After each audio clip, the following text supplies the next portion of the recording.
tonight. Got the remedy to make it alright. Yeah, we make it alright. Finding what we need. Late at night, feeling all the love. We ain't gone home. Monday's just a dream. So far away. Turn me up, let me up. I can feel it coming late at night. Turn me up, let me up. I can feel it coming late at night. Turn me up, let me up. Turn me up, let me up, let me up, let me up, let me up, let me up. I can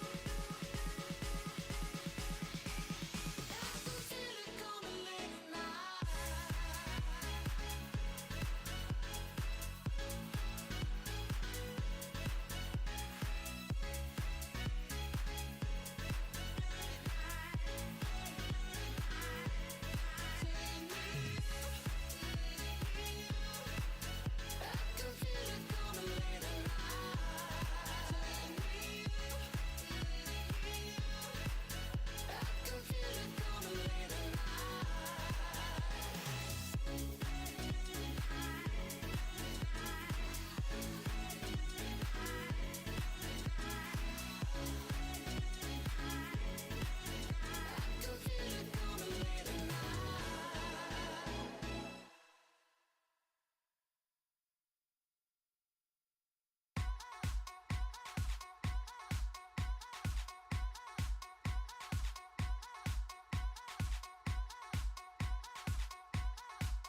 Baseball's better anyway. What a rough weekend. What up, boys? General, how we doing? Boys and girls, happy Monday. What up, what up, what up? Woo! Dude, it's like warm in here. It is hot out, man. I actually...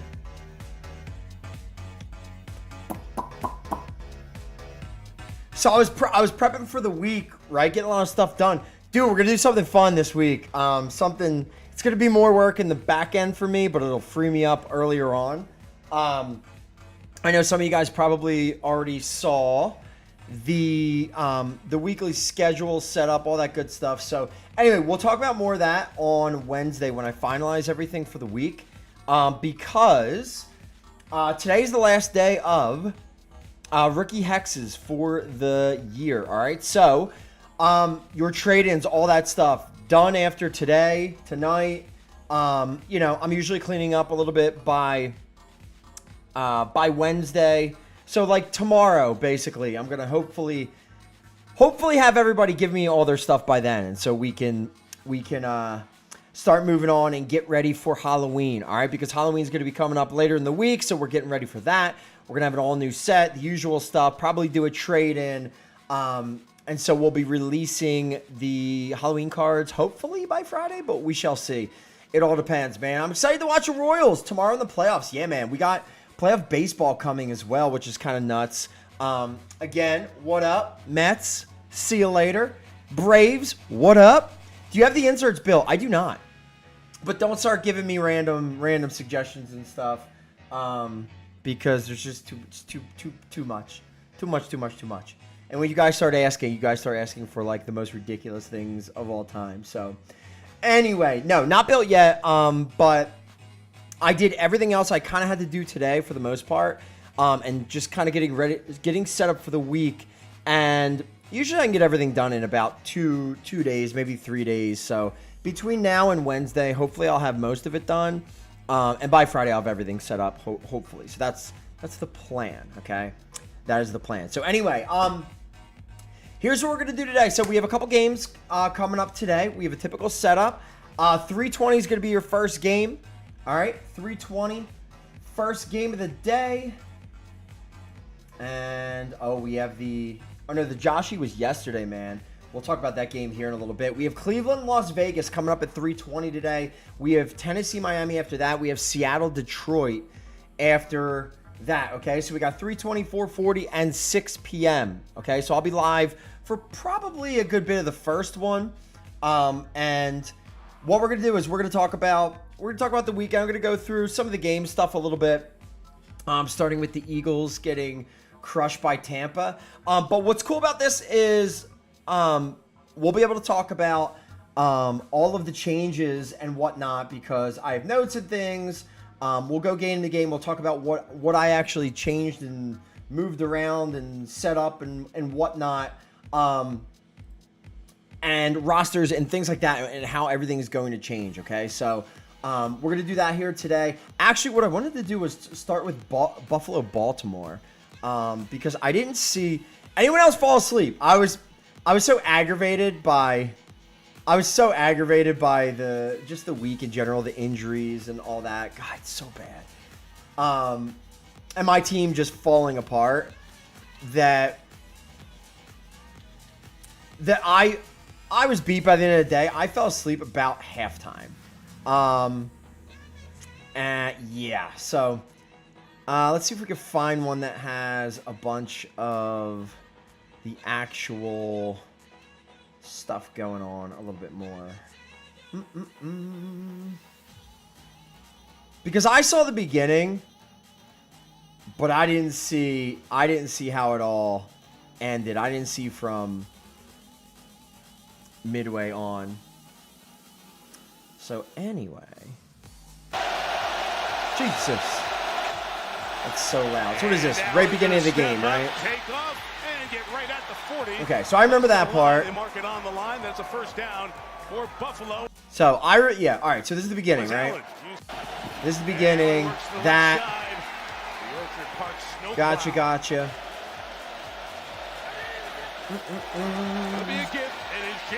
Okay, so they actually started rolling. This was what I'm saying.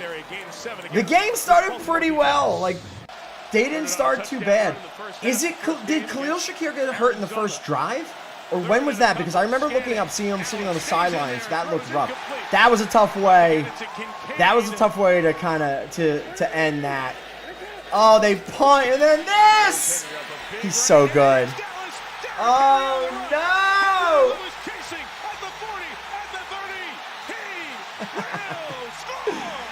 Dude! All the people who hated Henry, like I thought Henry wasn't going to be this good. And, yeah. Henry may have actually given Crazy a chance, I believe. Is it Crazy? Boys, the best ball. I was laughed at! And I think, what, Crazy had Henry? So what does Crazy have? Crazy got 177. I don't think he's got enough left. Like, he had 2 good QBs go. So this is the best ball draft that we had the other night. This is the final week of this. I'm actually winning this. I'm crushing. Everyone laughed. My wide receivers went nuts. What up, Dots? Oh, man. I almost forgot to highlight this. So I got laughed at because in a 2 QB, I didn't go with the QB first 2 picks. And I went Barkley and what? Nico Collins and Jordan Mason? No, I went Barkley and Mason, and then a 3rd round reversal. And I came back with Nico Collins. Woo! Those 3, disgusting. They were so freaking good, man. What is it? It doesn't even show? Oh, it does. So what am I started off with Aaron Rodgers and Kirk Cousins as my QBs, and it would have been game, set, match, except I went Jordan Love, Jaden Reed, and Watson in back-to-back. So Watson goes out early. Jordan Love goes nuclear late, 33 points. And Jaden Reed ends up 27.1. So I'm at 213.16. I have What do I have? I have JSN tonight, who actually could raise my points a little bit. So Barkley had 13.6, 2-2 Atwell got laughed at. He had 12.2, beast mode. Better than a lot of your guys' starters. But yeah, man, Nico, Jaden Reed, Josh Downs, 33, 27, 22, and we are cooking. So it's looking like we're gonna take it. Oh, the running backs too: Saquon, Jordan Mason, Brian Robinson. Basically hit on everything, other than the QBs. But dude, QBs are so bad this year, man. Like, they're so bad. I sent an offer out today to get rid of Mahomes. I just can't, dude. We'll talk about KC in a bit. Oh my God. In my main league, like a 7th round, I believe I took, I think 6th, 7th I went, or 5th, 6th, 7th I went, Malik Neighbors, no, Rashee Rice, Malik Neighbors, Trey McBride. And I was the team was so good. Rashee Rice, that, and I Mahomes kills Mahomes too. Rough, man. And now all these running, dude, Jaden Daniels looks so good. I remember this.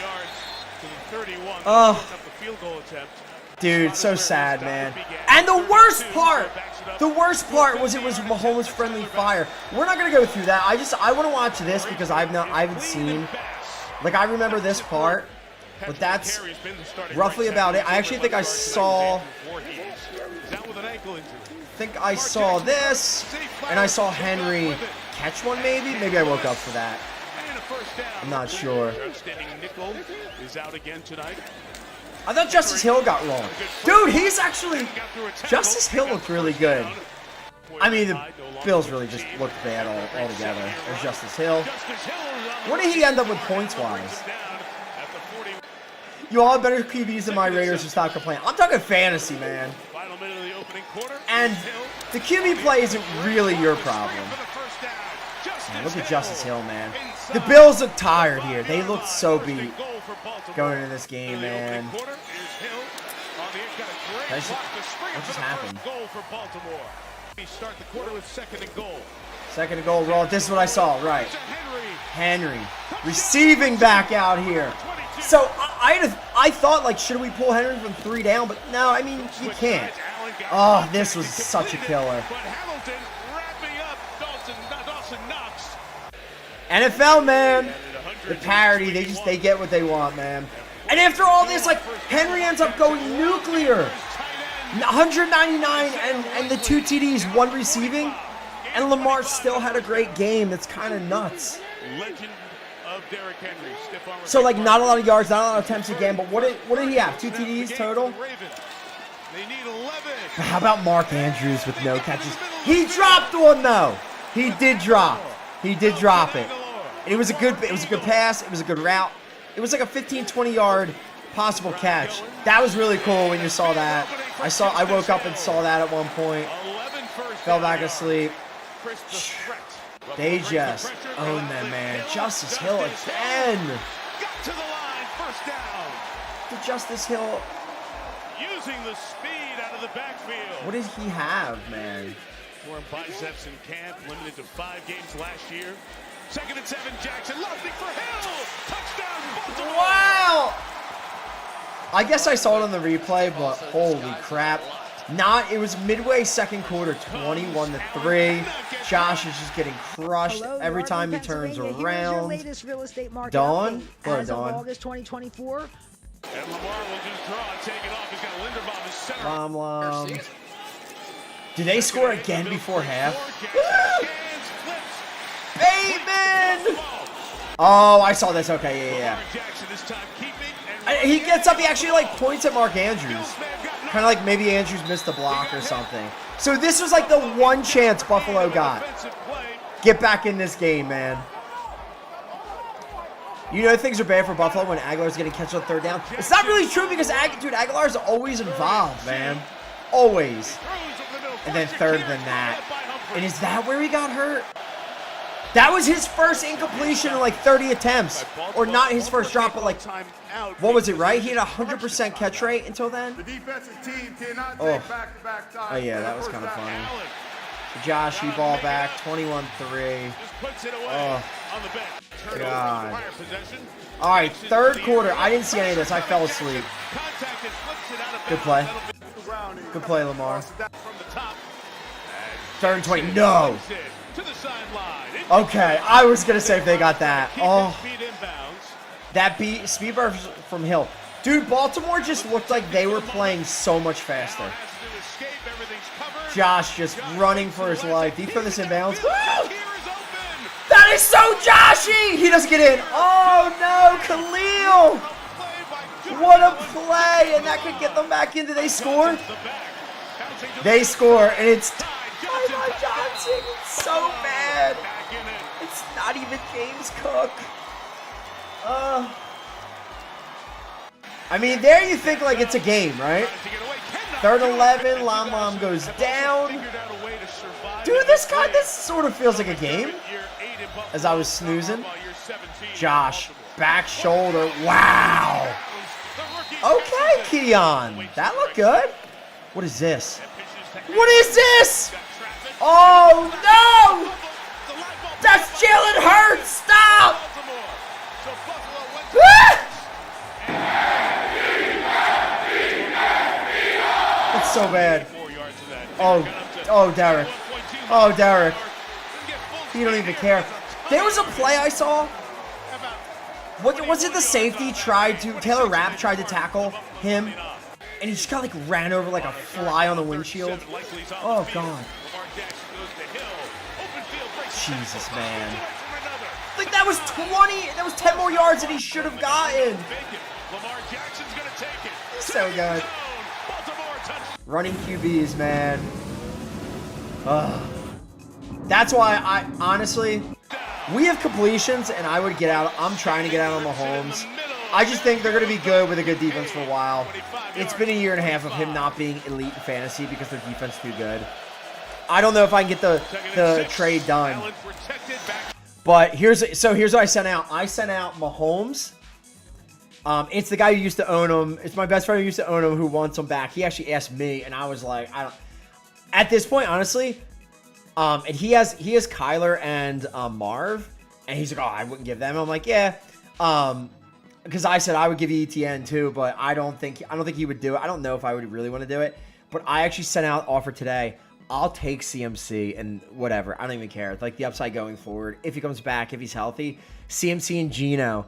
And I offered him Mahomes and Javonte, who had a pretty decent day. So maybe on name alone it gets done. But I think Geno's just as good as Mahomes going forward, honestly. Like this year. It might be that way. Losing Rashee Rice is such a big deal. It's so bad. Oh, Joshy, 3rd and 4. Oh, Joshua. Oh, I saw the miss. Where we're at, fourth quarter. Lam, 28-10. It fell a lot closer in the middle.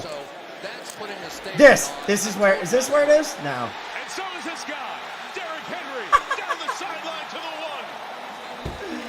1. I just got CMC for Ramondre. I mean, it's fine. Ramondre's hit or miss. If CMC comes back, if you're decent by then. Thing is, I don't know what I'm going to do. Oh. I don't know what I'm going to end up, what's going to happen to me. Now that I lose Rashee Rice. I went into the week, Rashee Rice, Neighbors, DK. Like, dude, 3 of like the top 6 wide receivers. Losing Rashee Rice is huge. That makes it so bad for Mahomes. Maybe it's an overreaction, but he hasn't been that good in like 2 years fantasy. Like I've really not had many awesome Mahomes games. It like the Yeah, 35 now. They're just kind of eating away now. Jesus, man. 35-10. How about that, boys? 35-10. Woo! All right.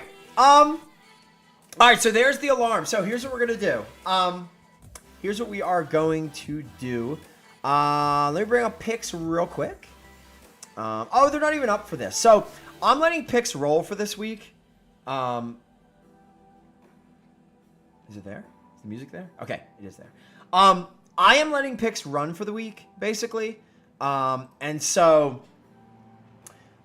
This next week coming up, we'll talk more about this on Wednesday, and what's coming up on Friday and whatnot. Like I said, man, if you're actually checking on the schedule and you're seeing everything happening, you'll kind of understand a little bit of what's going on. Monday's going to be really cool. Again, I'll explain more of this later, but it's going to be a little bit different.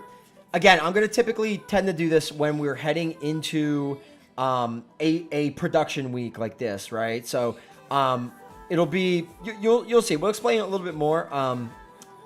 But yeah, so pop in Wednesday. We'll talk about it. Friday we'll do probably the big reveal stuff, and then we'll move from there. All right, boys. All right, let me get these games rolling. Again, we got the Browns Vegas game to start off. If you guys are brand new here, fantasytheshow.com to get in, to play along with us. Exclamation point Discord if you are in Twitch. If you are not, go to the website, fantasytheshow.com. Get in, open your packs, get signed up. Madden Fantasy Football, it's a lot of fun. It's a mix between MUT and DFS. And we do it every week. We do it around the calendar. So once football is gone, we are still playing. So if you miss it in the offseason, we are definitely the spot for you, okay? All right, where are we at here? Live video. Excuse me. Base Live 1. This happened the other day. What the heck? Why is this not showing? Hello? This is weird. All right. We good? I think we're good. There we go. All right. Thank God. Thank God, thank God, thank God. Because I thought for a second we weren't going to be good again. And maybe it's just my brain. So anyway, so here's what we're going to do, okay? Today we got the 3 games, the usual stuff. We're going to chit-chat about all the actual games from over the weekend. I'm not going to play, replay videos and all that fun stuff, but we're going to chit-chat. We're going to talk about depth charts and whatnot coming up for the upcoming week. We're going to watch the game. We're going to do giveaways during touchdowns and everything, so TD and chat. And then we're going to have, 320? We have 440. And 6 o'clock as the 3 games set today, okay? Monday next week is going to be wild, man. Big time. Mahomes out putting up big numbers because KC keeps winning somehow. It's just that they're playing slow, ugly games, man. They're playing with defense. And to be good in fantasy as a QB, you got to run a lot. But it's hard to be consistent if you do. But you definitely can't have a good defense. KC is too good of a defense. It's rough. Yeah, man. Did he reach some milestone? I don't know. No, he went 199. He went 199. Oh, you want to talk about, some milestone. Another bet yesterday. Another bet. Chris Godwin. One small leg of a 5-to-1. Chris Godwin over 69.5 receiving yards. What do you end up with? 69? Ridiculous. Ridiculous, bro. Killing me, dude. It was like... Oh my God, it was all weekend, man. Oh, Stevie, these scratch offs killing me. I literally should be up $200-300 recently on just 2 to 3 yards here or there. It's insane. It's not even it's like I'm just missing everything. It's literally halfway through the game, got this easy. I'm 3/4 of the way there, and then the second half happens nothing. It's so bad. So bad. So that was this game. Oh, could you imagine if we look at the stats? Minshew looking to throw it right. Minshew, my guy. Trey Tucker was one of those guys. They didn't have to throw in the second half. I took Trey Tucker over on his yardages. Actually, I had a couple. I hit some Trey Tucker, and I took some bigger stabs. I bet Trey Tucker over 40 yards receiving and a couple parlays, so I have some big ones I could hit going into tonight with not a lot left. That, thank you, Craze. We have that. I went over 40, over 60, and over 90 for him. And, dude, he was 44 yards in the first half, didn't have a single catch in the second half. It was crazy. He was 41 or 44 in the first half. It was nutty. But anyway, where are we at? Are we per team? So, Buccaneers, please save me. 69! You kill me. 69 yards. Chris Godwin, 70 yards. I win 55. Kill me. How annoying. Ooh, Minshew. Ah! Who's that? Myers can't catch. Sag, boys. TD and chat again, boys. Let's get it started. I gotta get it set up. You shouldn't have, man. Collins. You shouldn't have. Here's what we'll do. We'll do a pool. Instead of TDs, we'll do a pool every time we finish a game. All right? So if you're here, you should hopefully get in on it. We'll chit-chat. We'll go through the games. We'll do it that way. So there is... He's going to be gone for a bit. How about that, man? The injuries are nuts. The injuries are going to be wild. Already the depth charts this week are kind of insane. Like, big-time insane. But yeah, we'll chit-chat as we get there. I don't think... Buffalo, Baltimore, everything here is pretty decent. The fact that Mark Andrews caught nothing again. But does anyone know if Khalil Shakir got hurt? That's the only other one that like I wasn't really sure of. I thought he came back in and he was okay, right? Possibly. Anyway, go.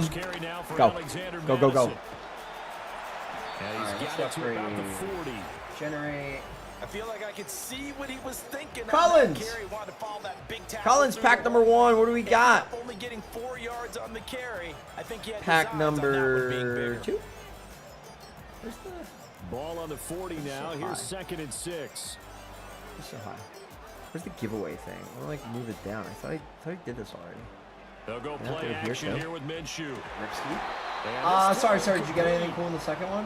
Oh, sorry about that. Oh, Jesus. Okay, all right. I think I'll beat that. In the early going, he's only hit 2 of his first 5 passes. I'm gonna try. With a big 3rd down coming up, he's hoping he's got that was pretty good. That's good centering. Okay, no. Second one, no. Ripsky. Minshew that's cool. to throw. That's cool, man. They'll get the tight end Bowers involved there. That's cool. All right, Eagles. What happened? How do we do? No. Eagles look terrible, man. 33-16. It didn't even feel like it was this close. Eagles were so bad. Thing is, like, unlike Mahomes, if you have Hurts, he sucked, but he still scored like some points. Do you know what I mean? Like, his floor is still nice. The thing is, when are these coaches going to realize these running quarterbacks who have bad arms and bad accuracy, like, you got to just let them run and you got to design around that. They cannot. He's so bad as a pocket passer. All day, man. He just chucking up garbage. The fact that he didn't even throw a pick, that's fine. His pocket awareness, horrible.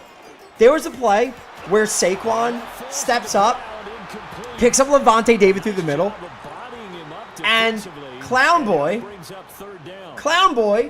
okay, cool, steps up, all good. Give her the ball or run. Nope, doesn't. Stands there, reloads, and Levante still comes back and forces a fumble. Bro, he looks, not only is he making some of the worst decisions I've ever seen, like, he just looks, like, overall, he looks so bad. And I understand, man. We're hurt like big time. We have so many guys missing. Devontae out this week coming up. It's going to be rough. Johnny Wilson, if he has any leftover act coming up this week in Sims, I guess enjoy that. But man, it's bad, man. Saquon, so good. 10 carries. He is the one. He is what, like a 70-yard run, 65-yard run. They just don't use him, man. Like 10 rushes. In a game where you should be controlling clock. Oh, so bad. What is that, field goal? Terrible, boys. So bad. Oh. But anyway, look, people are going to get better. I can't imagine Devontae being out again. And look at the first game. Like, this was ugly. We're away. If anything, I was yelling last week. I hope this just means, like, we eventually just get rid of... What does Sirianni do? I don't understand what he does. Stevie, Sirianni is James Franklin. He's just a rah-rah guy who doesn't do anything, has no effect in game. It's so bad. It's so bad as an Eagles fan. Like, I can't take it. Just watching them over and over do the same garbage. Like, there is no fake handoff, quick hitter on the slant. That used to be all AJ did, right? There's nothing over the middle of the field. It's the slow pistol fake handoff. He's slow when he runs. It's so bad looking right now. And I know it's bad because we don't have it. Like, everybody's hurt.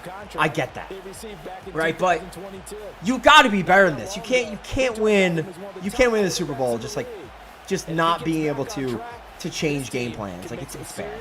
It could be worse. Thankful your quarterback underthrow deep. Our quarterback doesn't underthrow deep balls? Sir, are you watching the same games I'm watching? Give Daniel Jones a break, man. He played a really good game. Like, you can't Malik Neighbors out as well, and you have to bomb a deep end of the game. Like, what's he supposed to do? He played a great game. That turnover was just a Hail Mary turnover, which happens to everybody end of the game. You can't be mad at that, man. Like, not at all. Eagles, Dallas Goedert, 7 for 62. Only real bright spot.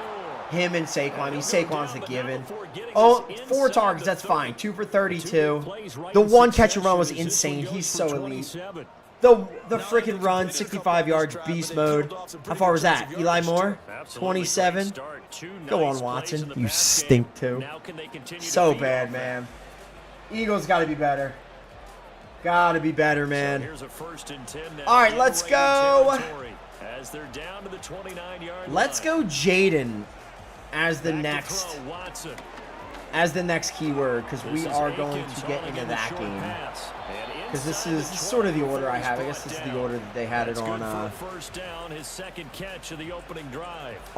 Pro Football Reference, man. 42-14! Is this real? Is this Washington bad or good, or Arizona bad? Reflecting on that last big play that they've had on this drive. Do you come back with something similar? Seriously, Washington good or Arizona bad? Dotties, what up? Something else and create another big play. And they'll get him down after a pickup of 8. Because I looked at ESPN, Pretty effective run there, and now they can start. and so far, Pound the rock. Jaden Daniels has 4-point pass TDs. He is leading the position with 93 points. It's insane. Now, I know we have guys to go tonight, but, like, I don't think anyone up right now. Like, the only other person, like, pretty close, like, Baker Mayfield's really good right now. Like, would you take Baker Mayfield over Kyler? Would you take Jaden Daniels over Kyler? Right? Especially first couple weeks, everyone loved Kyler. 67 points in the first, in like the first 4 games. Jaden Daniels now 97. That's a huge difference. Kyler was pretty good in the first half, and then he just he fell apart down. But, like, look, shit, like, I don't think, like, after the game 2, people were saying that, like, everyone now is like, oh, take him over Mahomes. Like, I guess that makes sense. But there's still Washington. Do you believe this? Where's Negative Dave? You got debated. Oh, no. You got Yo, crazy. Where are my props? Where are my props? Jerome Ford. Oh, no. Where are my props, though? Dave, where you at? Who took Brian Robinson early? This guy. Who cooked Brian freaking Robinson, man? He was so good. He was so good. Especially with Eckler being gone. I don't know how long. I don't know how long the Eckler's going to be out, or if it even matters anymore. But Brian Robinson did it all. He is so good. 21 carries, 101 for Robinson and a touchdown. He even caught a bunch, right? He caught a couple, 3 for 12. So either way, dude, what a game! What a game! You guys weren't believing. They'll take it. And I thought Arizona's defense was a little bit better. But yeah, that's crazy. That is nutty, man. Oh, and so Eckler's out. Remember, Brian Robinson's going to be 3 down back. So we know Anders been crying. He's been crying because he's got like 3 or 4 Brian Robinson whiteouts. Most being on, I think all 3 are untradeable. 2 unlimited. Can't be mad, dude. And dude, he has an insert, right? Who's the best B. Robinson? Don't lie. Bijan or Brian? Who's the better B. Robinson? Because Bijan shared a lot of work, boys. We'll talk about that in a few. Kyler, dude, only 142. He didn't do much. First half, he did okay. James Conner, 18 for 104. That's kind of nutty. Marr, 5 for 45. Greg Dortch, 4 for 38. They didn't show a ton of this game till late. But 6 targets for your best player. Did they just, like, could they not move the ball? You got James Conner running 18 times for 104. I feel like it was a decently competitive game. Like, it didn't feel 42-14 till the very end. Brain Robinson, like that. You gotta make his Halloween card Brain Robinson. Okay. We will see, man. We'll see. points in this game. There's a nice catch, Jacoby Myers. Keep drives going. Look at this. There's your number 1 going forward. This play significant. Dots. Gotta admit, Trey Tucker looks pretty good though, man. I think he's gonna be good. If they get like, he's big fast. He's not the possession guy, but he's big fast. We'll get there. We'll get there. This dude's terrible. Zamir White. Oh my God. No, I don't ever want to hear it again. I drafted Zamir White thinking, no, 3 down back, maybe 2.5 down back, gonna be the man. That dude's terrible. It does not matter who's in the game. Amir Abdullah, Alexander Madison. Everybody looks so much better than him. Dots, you know that's true too. You know. Woo! That dude stinks. He looks bad. If you have him, get rid of him, boys. Big time. Oh, here's the other thing, dude. I know Terry had a good game, but this was like an easy matchup, and crazy, like, things just went well. Terry 7 for 52 in a touch. I actually think that if you waited, you may have missed last week when you could have sold him. I think it's probably best case you, like, is anyone believing in Terry? They are Cliff Kingsbury at the line of scrimmage, throw it side to side. Terry's like, it's all underneath crap, right? He's got to get lucky to kind of like get deep. And I know the deep ball looks good, but they don't do it that often. 7 for 52 in a touch. 10 targets. Like, his ceiling is like low end 2, and people probably look at him as better. I would trade. Do it! Oh, go! Let's go! That's a banger! That's a banger going out on top. Devontae, me daddy. Oh, yes, boys. We pay that out. We pay that out. 17 in chat, boys. We pay that out. What do we got? Show me. Show me. What do we got? 500K rated. Dang, son. Chrome. What do you got? Wait. Oh, there it is. Devontae. I thought there was no Devontae. It's going to say 2341. Devontae, Vegas. Ooh, I like that. I like this golf card a lot. What is your Devontae? 2407.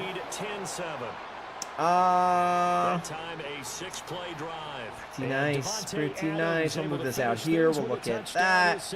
We'll peep unlimited right quick. What do we got? Ander. Top 5971.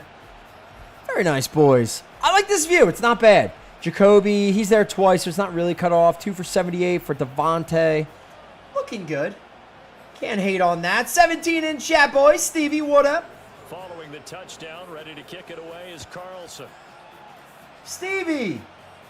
My man, pack number 1. Pack number 2, daddy. All right. So, yeah, man, I think if you have Terry, and there's a lot of, like, down bad guys right now that are definitely better than Terry, I think, I would trade.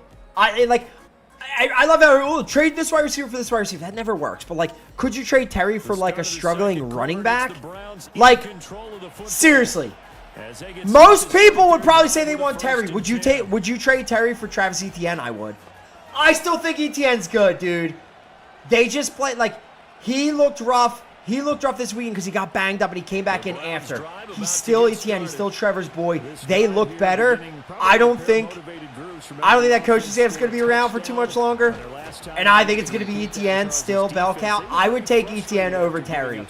But I guarantee you get something like that done. Telling you, man. I think you could buy low on a guy like Etienne. And you probably have other wide receivers because you got Terry late. Do it, boys. Do it! All right, where are we going to go? Let's go New Orleans, Atlanta next. Let's go Carr Lowell.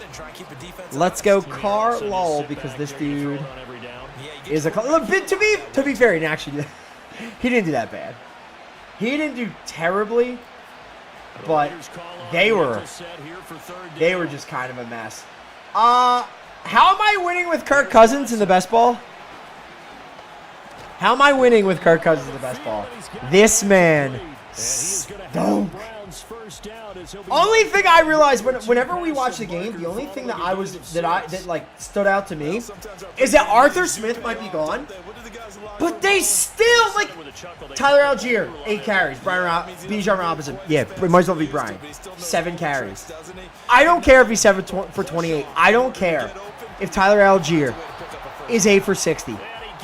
You give Bijan the ball because he can break one at any minute, man. Like any minute. The only reason why this game was close was because Rashid Shaheed stinks and can't catch a punt. Which again, for everybody who was on the train of, oh, return yards, Rashid G, all these guys return. This is the other thing that could happen. If you're in my league where return yards are 20 yards a point and you lose 3 points for a fumble lost, ain't worth it, dude. Ain't worth it. And he's so hit or miss. Like, he had a decent game, right? He and Olave both, right?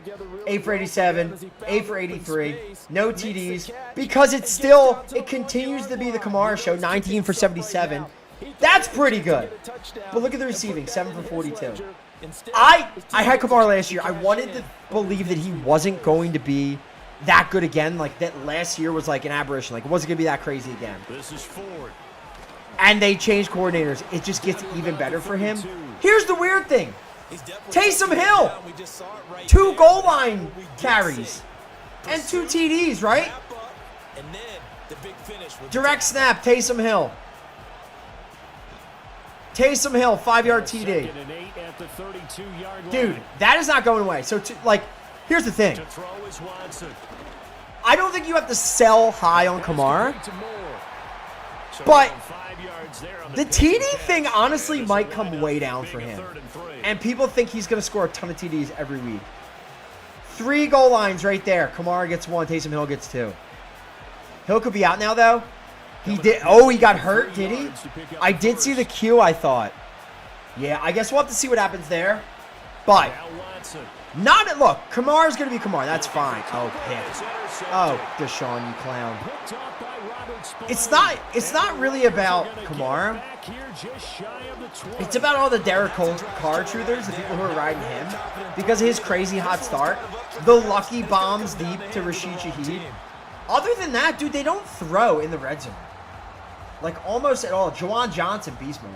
Where'd he go? What happened? It's only Chris Olave, Rashid Shaheed, man. And they're not, like, they want to run the ball. They want to be like San Fran. So 239, nothing, and an INT. So all the people who probably weren't playing Derek Carr all year now finally said, you know what? We're doing it. We're doing it finally. What happened? What happened, boys? You got clowned. You got clowned, boys. So anyway, pass catcher's decent. Thing is, on the Atlanta side, like I feel like the New Orleans defense is pretty decent. Man, was it just Kirk was bad? Because I didn't see a whole lot of this game. But like, look at the spread. Oh, I guess 12 targets is pretty good for Drake. 6 for 64. Mooney, I picked up Mooney. 3 for 56 on 6 targets. I feel like they still use him a bunch. Ray McLeod, that's kind of weird. Here's the thing.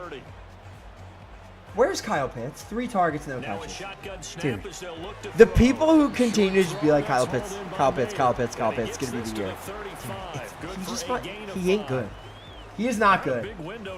So unless he leaves there and he gets with some like crazy offensive coach, he's just not going to be a thing. You're not going to drop Kyle Pitts, but you're going to be picking up like clowns. But Ray, Darnell Mooney, deep leagues, you might as well start using them because they're going to get use every week.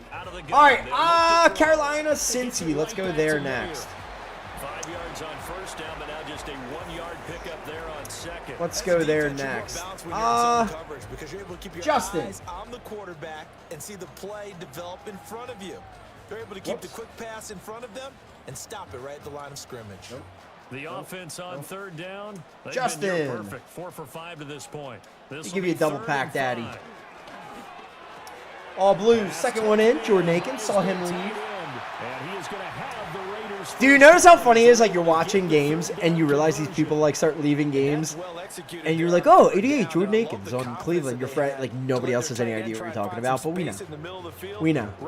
Pitts will just be man in Atlanta until his contract is up. Then Kelsey retires. Pitts goes to replace him in KC. Okay, all right, yeah, maybe.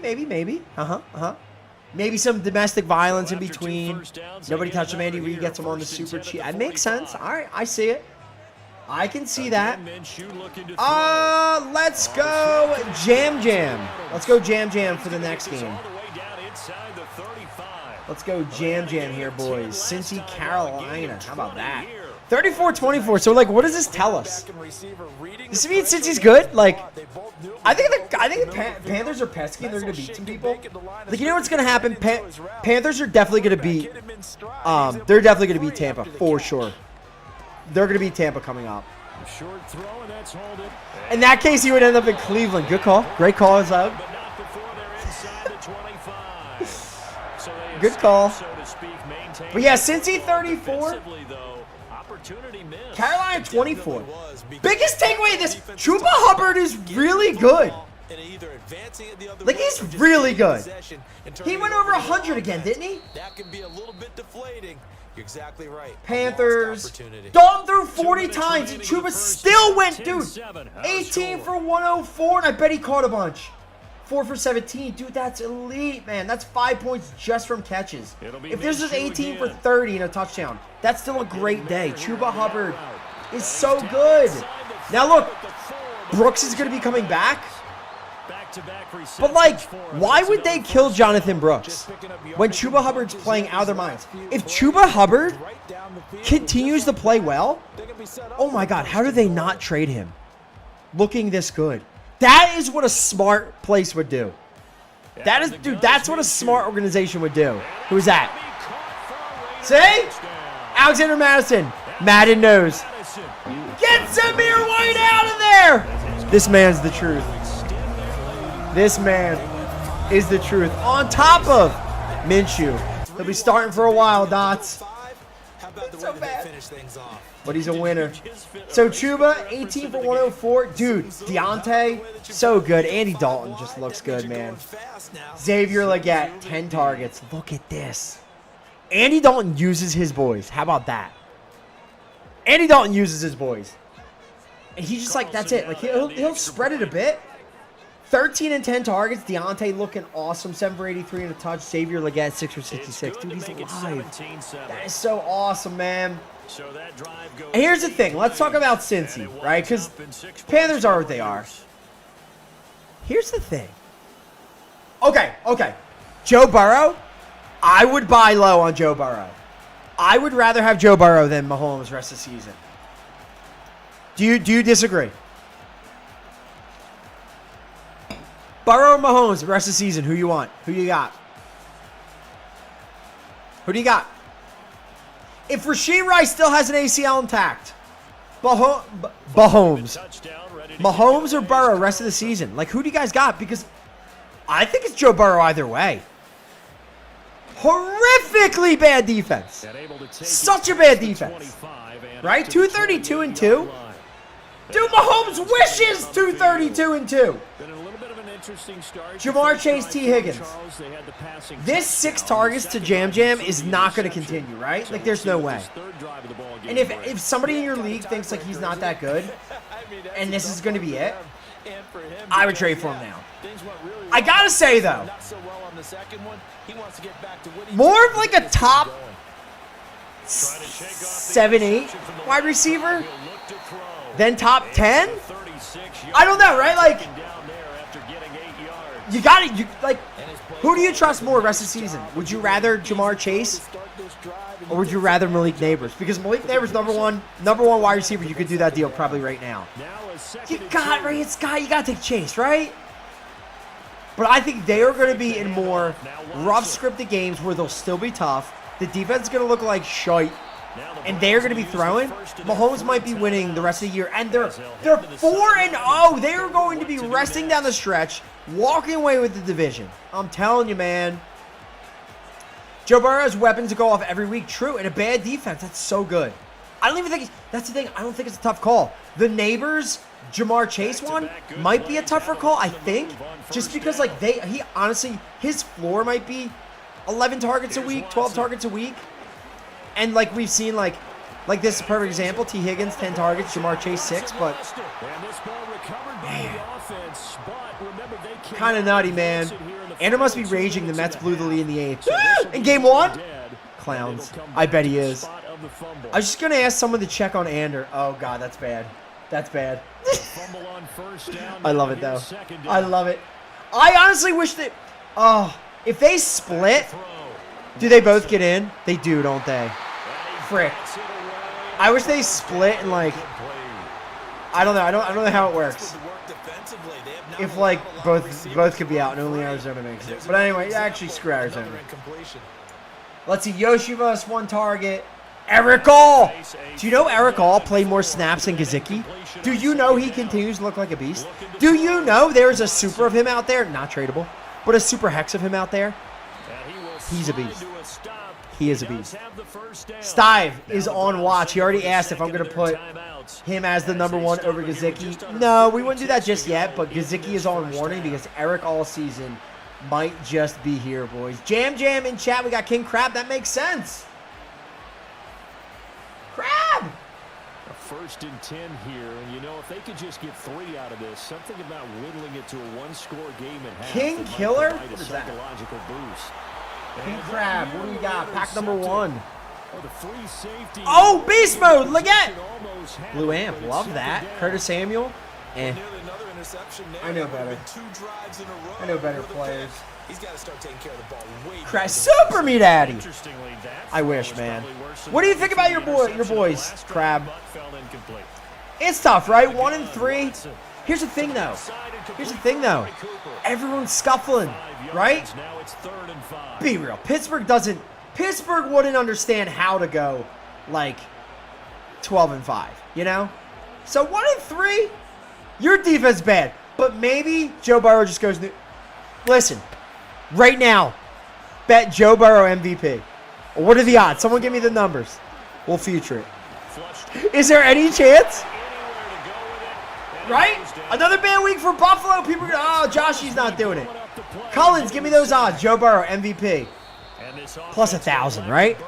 Maybe more. 5 seconds remaining in quarter number 2. Worth it? Right? They could do it, man. That division. Plus 2,200. Bet it now. That's good. That's good. Bet it now. You get a free bet it now. No sweat. No sweat Burrow bet. He's got his boys, man. He's going to have to throw a lot. They could win. All they got to do is win the division. All they got. Oh, Burrow brings them back from 0-3 to win his division. Oh. That's all you need, boys. Bet it now. All right, Lair Chicago. Is there a point to go into this game? Lair Chicago. We'll just go back to lull. This game. Lair Chicago. Only thing I can say for sure is like I don't think you can use Caleb Williams like at all. And here's the thing, he spreads it so much. Look at the receiving. DeAndre Swift is the best receiver. DJ Moore 22, Cole Kmet 34, DeAndre Swift 72, Keenan Allen 19, Rome 3, targets 7, 3, 6, 3, 3. The leader was a running back. Their offensive line is so bad. They can't even beat up on LA at home, and LA is like a corpse right now. That poor team. There's honestly nothing, man. I will say, you need help. Tutu Atwell looking good. What did Tutu do? 4 for 82. Tutu. Poor Stafford. He just goes out and plays no matter what. Dude, taking Etienne over Kyron in the draft. Oh my, in my draft. I regret that so bad. I regret it so bad. Kyron is a monster. He is like, you know what Kyron is? Kyron is Arian Foster with a better QB, with a more high-profile QB. That is what Kyron Williams is. Comes out of nowhere, is a monster. People sort of believe in it, but not really.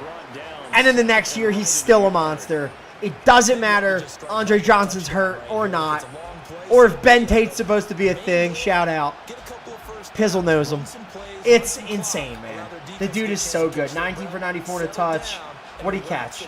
4 for 10. He's not even a receiver, man. He can, but they don't even use him that way. Roshan, fake news. LOL. Remember that? Remember Roshan? AJ, next one up. 2nd and 1, and people want to run the football. This is where every back in the AJ, pack number 1. Exactly what we just saw there. And pack number 2. I mean, look, if you kept Swift, maybe you trade him. You saw his best game of the year, right? Watson deep. Clown. Oh, Amari. Oh, Amari, you gotta catch it, Daddy. 1 for 5. That one wasn't the Diddler's fault. That one was not his fault. Sorry, I didn't mean that. That's not what we were supposed to say. All right, next game. That game was quick. Nice and easy. Oh, Pitt and Indy. Pitt and Indy. Clown school. Represent. Put it in, boys. Because Justin Fields is good. He is good. He is on the perfect team. And if they were to be stupid enough to bench him for Russell Wilson, like I hope they just come out and say, all right, he's the starter. Dude, he played so well again. Look, he's gonna have bad throws. Oh, look, he didn't do that. Like, dude, monster. Remember when I was between Anthony Richardson, Justin Fields, and Danny Dimes, and I played Danny Dimes? I was between. I said you can't play AR5 versus Pittsburgh. I don't care if it's at home. I was between Danny Dimes and Fields, and I took Danny Dimes because of the look. I did it for the content on Thursday. I was at Zach's. He was laughing. He said, "You got to go Danny Dimes." And I have neighbors, and it wasn't that bad. It actually wasn't that bad. You lucked out and drafted him crazy. I physically drafted him, I believe, in our league. Either that or I picked him up right away.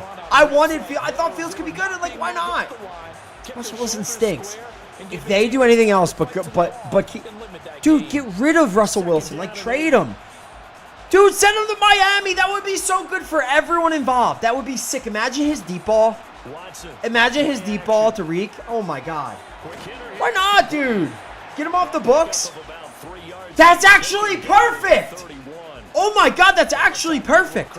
Russ he'd be Russ and happy about it for the next 4 years. Put on his contract, pay them both, who cares?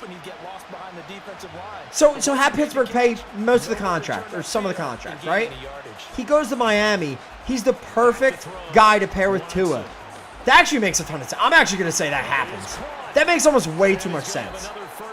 Right? I don't think Russ is that expensive. Right? I didn't laugh at you for I know I laughed at you because before he was the starter, you drafted him in a super flex as your second QB. I thought he could be a good, but I didn't think he'd start till like halfway through. But Russ stinks. Clown, who's that? Oh, Chubb, we need you. Jerome Ford, look at him, crushing, boys. Nice little TD there. But anyway, look, dude, Fields, monster game, 312. 312! You know why? You know why? Because this man is a beast. I bet George Pickens over 100 yards receiving this week. Bang. 7 for 113. What a beast. Dude is so good. 11 targets. Here's the thing. Fields force feeds one guy. One guy. It's the way it is. He loves it. DJ Moore last year. Top 10 wide receiver. Probably better than that. He was so good. Same thing, man. He ain't got time for other reads. Pickens, deep. Pickens, intermediate. Pickens, short. 7 for 113. He's so good. I love Pickens. He's so fun, man. Pat Fryermuth, 557. Okay. Listen, you need tight end help. Get him. Dude, that's fun. That is fun, man.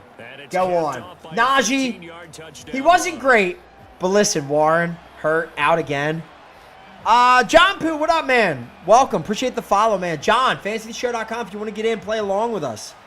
Madden Fantasy Football. We're here every week. We are playing the game that we made. All right? Get in our Discord. Help us build this game. Think of DFS meets MUT. Meets fantasy football-ish. If you like grinders, if you like deck builders, if you like RPG games, it's the one for you, man. We've been doing it. We've been doing it for a while, man. and it's a lot of fun. All right, let's not bury the lead here, boys. 26-yard line. Joe Flacco. The only sad thing, this dude is so good. He comes in. How is he still this good? 168-2. Unreal. Oh my God, the money on Flacco in the viewer league.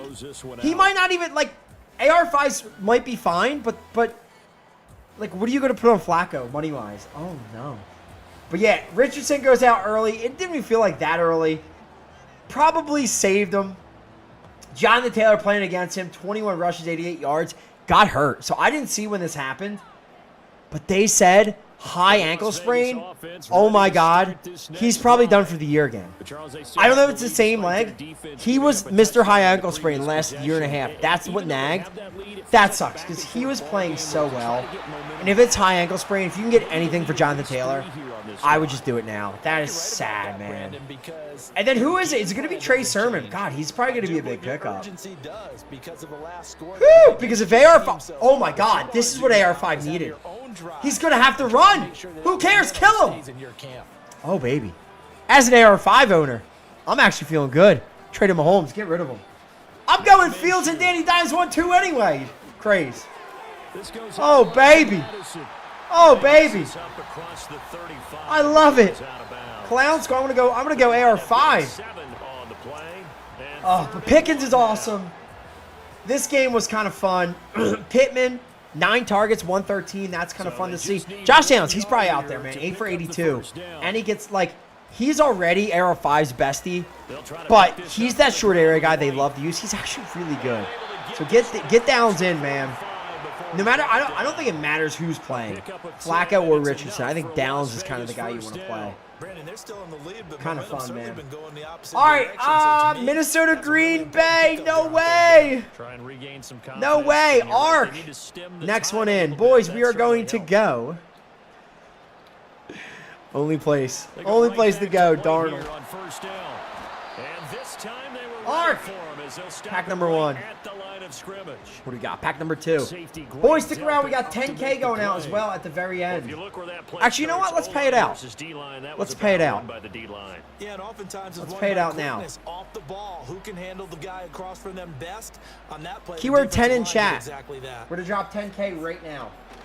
Hopefully you're paying attention. On the counter. He'll be taken down at the 48 for a pickup of 2 yards. 4, 3, 2, 1. Did try to stick to the running game on the first 2 plays. Didn't amount to much. And now facing a third yes. at the outset of this drive. Yes, fan. 10K. What up? Get in there, daddy. All right. Archangel hooked you up. Darnold. From the gun. Next game up, dude. I believe. Oh, Devontae again. Let's go. Let's go. Stats me, boys. What is that? Wait, was that not Devontae? Wait, it's not in. Woo! 45. Let's go. 144. There we go, boys. Very nice. Ander, 14,821 in the unlimited. What do we got? 15K there. Let's actually go up front to it. Deshaun Watson. He played Watson. Oh, no. Here's Devontae now. 10,628. Looking good. Nice little team there, Ander. Who is it? Huh. That's fake. Zamir White. Could never be. Chrome still up top. 45, 41. Still have Jared Goff to go. 39, 20. 37-76 from Devontae. 35-28 Zug on a blue ant. Very nice. All right, boys. Looking good. All right, let's go Minnesota Green Bay. Tell you what. Let's go for the game real quick, and we will go Minnesota Green Bay after I get back. And his guys will take a 10-point lead. So that drive 7 plays in length. And it was finished off with a touchdown run by Zamir White.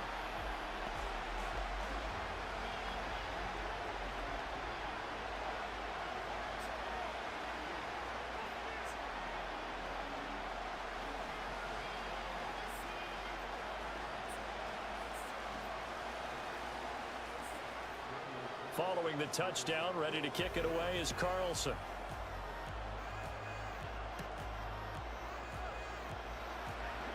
Oh, a good return up past the 30. A solid return, pretty good field position. They'll start at the 32. Cleveland offense making their way out. They did what they had to do to start this third quarter. Went down, got the touchdown to cut the lead, but the matching touchdown a moment ago, and we're right back where we started at halftime. Yeah, you're exactly right, partner. They had a little bounce in their step after scoring that first touchdown, but the defense gave one up, and that's the problem right now. Can they get better play from their defense while they continue to score on offense? They will start this drive with 4. And boy, this defense again really making things tough on him as they stop him for no gain. On that play, it was the defensive front that won the battle. They out-leveraged the offensive line, got into the backfield, and held them to no gain. Third quarter from Southern Nevada. Here's a 2nd and 10. To throw is Watson. That's complete to the tight end, Akins. They get 6. That'll leave them with 3rd and 4. Let's not quibble about the gain there on 2nd down. That was a positive play because that was a take-what-you-can-get situation. Got out to the tight end. Now it gives them much better opportunity to convert on 3rd down. This offense in desperate need of a conversion as they come up on 3rd down. Here's Watson. And he has a big gain inside the 40 before being dropped. That one good for 24 yards. So he turned to a trusted, familiar face in that 3rd down situation. It paid off. Yeah, you go to your veteran receiver in that spot, so you can't underestimate him when he's on the field defensively. Make sure you know where he is because he understands how to get open in key situations. So the ball moves from 138 to the other as they come up on 1st and 10. Now a handoff up the middle. Ford. And he'll manage to pick up about 4. It's 2nd down. And that was a quality play to start a new set of downs. That was simply an offensive line winning the battle up front and winning in a big way and giving their guy in the backfield a nice lane to hit. Crap. I hate to destroy Zamir even more. Oops. And they're not going to get to the line to run another play. Thank you. So we will switch ends as the 3rd quarter has come to a All right, boys. close. 4th quarter, 24-14. Vegas up over Cleveland. Where was that? Quarter 1, 158. Back right. now in Las Vegas. Got it. Welcome back, everybody. It's the Browns with a deficit. Justin, how about I give you 1 tack for helping out? Thank you. Bang. Magic Super. Now Watson. This is Akins hauling in the short pass. Oh, Jordan Akins. The huge. All right, boys. Thoughts on this game, man? How about them being 4-0? That's so freaking cool. And dude, Theo's like barely here anymore. He's always working. He doesn't even get to be here to talk about his team, man. Oh, so sad. So freaking sad. But dude, they are fun. JJ looks great. Darnold. It's not even that Darnold looks that great. Like if you look every week, like 275, honestly, might as well be 500 yards in this day and age. But 20 for 28, like you didn't have to do that much. They were up big. They were up big for a while in this game. But he's not throwing for 1,000,000 yards. He's super efficient. They score quick when they get in the red zone. And like Aaron Jones, like no rush TD, but still had a great game. Did he catch a bunch too? Yeah, I played against him. So 4 for 46. Is that Ford again? Is that Ford in again? My God. How many is that? 15 yards. That's his 2nd TD of the game. So Ford has 51 and 2. Sheesh. He has a receiving TD too. Jerome Ford, 3 TDs, 24 points. How about that, boys? Please don't review this game. Sorry, Josh. Look, dude, look. You came in with a quarterback coming off a leg who looked great in the end. And look, the way this works, you'll get them the next time around. That's the way divisional games work. And now you know. And if that game goes another quarter, you guys probably win. But the way you came back, got to feel good about it, man. And Love looked pretty awesome, man. 389 and 4 after starting I think it was 9 for 20 for 90 yards and two INTs. I was laughing because that's who carried me in the best ball.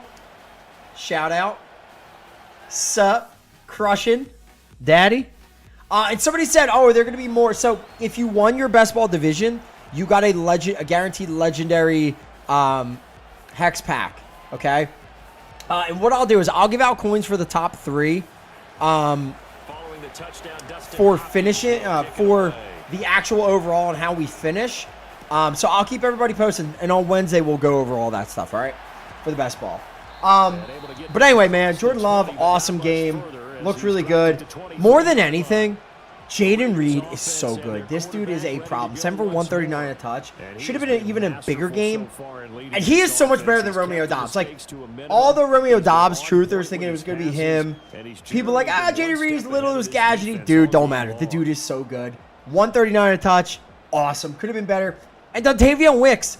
Remember last year, like, he kept being a thing out of nowhere? 578 too. Oh! I actually believe I moved stuff around in this game.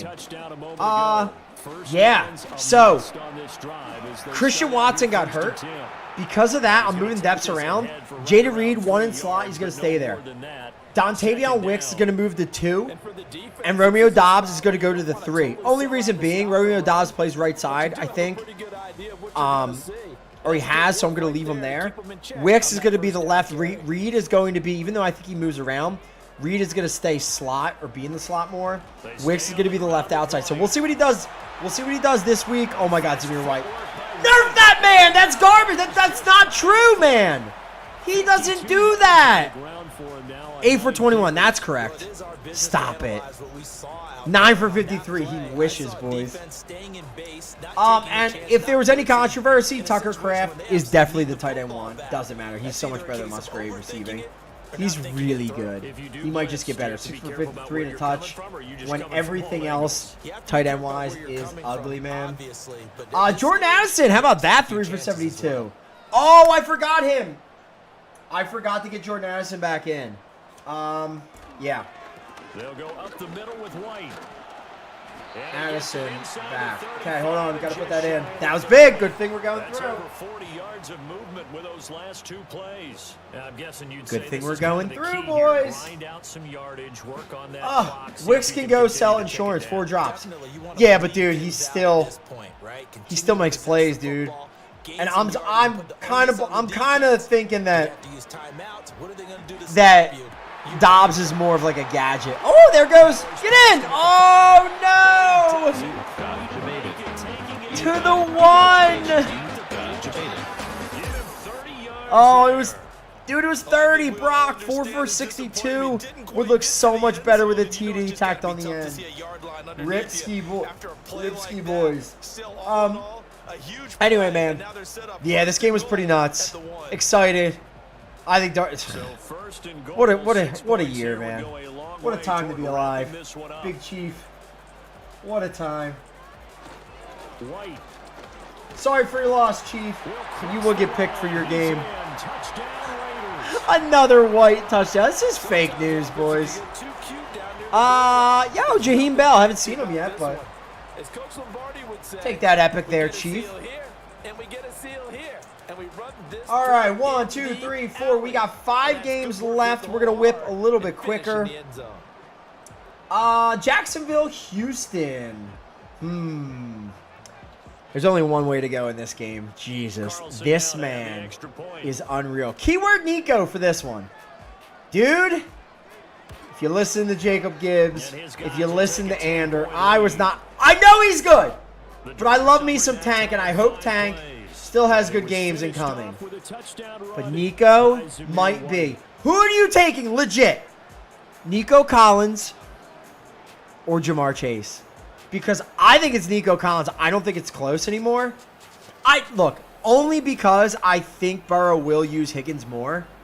And I think Nico, you could possibly put Nico like him and CD, it's neck and neck. And I wouldn't, I think CD's still number 1, but I think Nico is a solid number 2. Definitely ahead of Neighbors. It's just, Nico's nuts. The dude is so good, man. Another 12 for 151. My first wide receiver taking the best ball. Dab. What up? 15 targets, 12 for 151. Dude is a problem. Stephon Diggs, 5 for 69. He's so... He got the, like, weird broken running play that turned into a touchdown. He's not good. Like, he's not good anymore, man. But that's okay. Nico can be the man. Really, the story was the other side, man. Jaguars... Tank Bigsby, 7 for 90. Oh, that hurts me as a Travis Etienne guy, but Etienne comes back, so that's fine. Brian Thomas Jr. is the man. 9 targets already. He's just going to get better. He's a lot better than Christian Kirk, but he and Christian Kirk, it's going to be those two. It's going to be those two rest of the year, no matter what. And if people drop Christian Kirk or weren't feeling it, he's going to be the slot, go-to, more targets guy. 12 targets in this game. That's going to be him. But BTJ in a softer matchup where he's not getting Stingley and all these guys, 9 targets, still 6 for 86. Dude, he's so good. BTJ, man, if you got him, good on you, man. And Tank's going to be out next week. Nico and Sims going to start to cook, boys. Oh, Nico is so good. General Burns, what up? Oh, just Burns. Feels good, doesn't it? Pack number 1, Burns. Pack number 2. We got a bunch of blues. Bunch of blues. Can we finish in time for these games?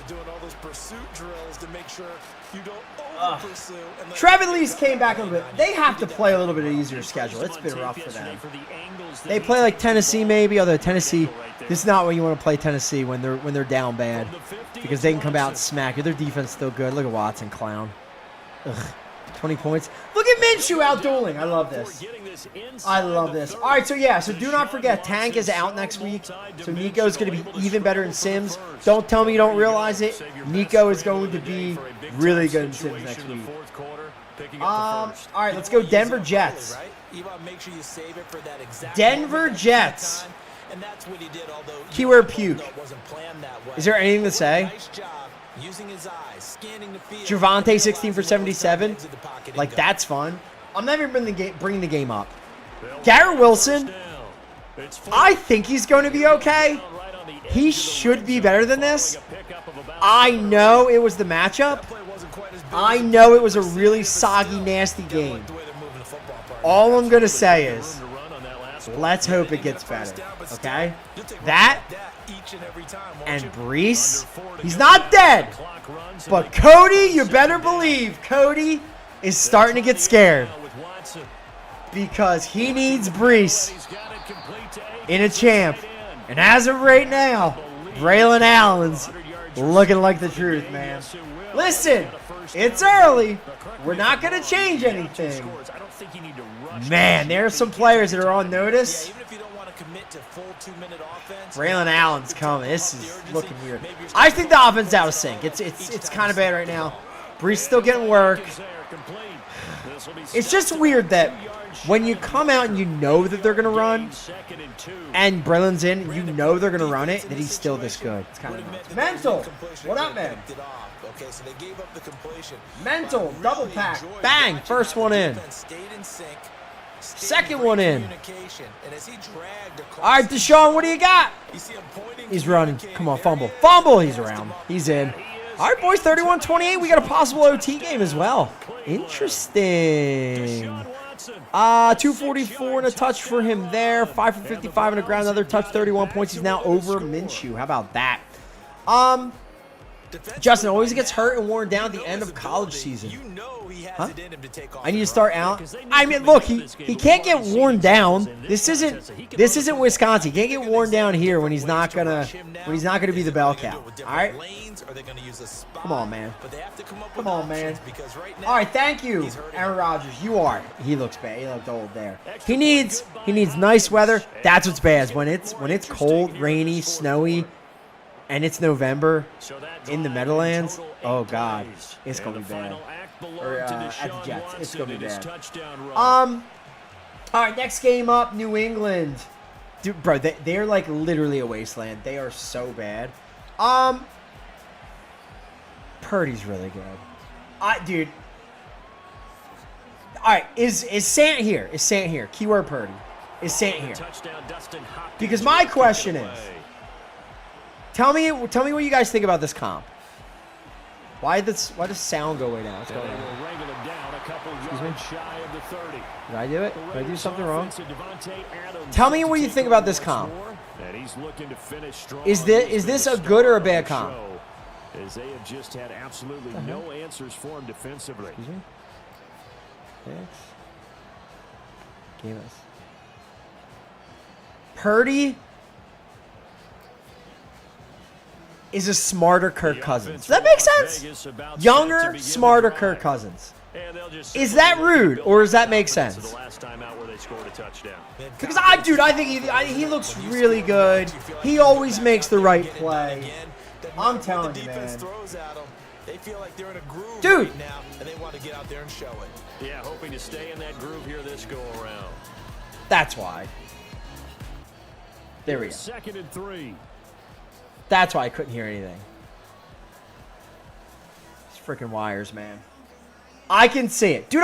But it's like if it's also like if Kirk Cousins never made the wrong decisions, right?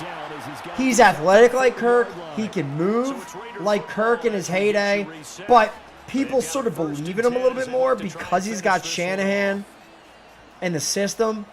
Dude, he's good, man. He just doesn't ever make a mistake, it seems like. And again, like, you go into this game. What should they do at home versus New England? They should win this game 30-13, and they did. Oh! Second round pick! Boys, how'd he look? How'd Jordan Mason look? 24 for 123, Blackata. And a touch. What'd he catch? He caught a couple too, didn't he? 2 for 37, beast mode. Dude is so good. Ah, the dude is so good, man. Zug says, Purdy's more mobile. I'd say better version of prime Alex Smith. Oh, man, but Alex Smith was like, oh, God. All right. Can we say if Alex Smith and Kirk Cousins had a baby, right? Because Alex Smith was like if somebody went into Madden and turned his deep throw and his medium throw down to 0, but his short throw to 99. That's Alex Smith. Purdy can do it all, man. Purdy is like, he should be like a 90 on middle and an 85 on deep ball and like a 99 on short throw. And his awareness should be like 100. But like we can't make him too good. He's so smart, man. He just but here's the problem, and they're a good team. George Kittle 45 and a touch looks good. Debo's back. This is what you're gonna see, man. Ayuk just may never get going. 2 for 48. I don't even know if you'd want to buy low on a guy like that, but this is what happens. They just cannibalize themselves because Purdy's too smart, man. They run the right play. They do the right thing. I know this isn't an indicative. Thing is, the defense hasn't looked elite. Okay? Fred's great. Maybe they get into a couple more shootouts than they're used to just because Seattle looks better. And they might not just roll people. New England sucks. So, you know. That kind of, I don't know, that made sense. Hex.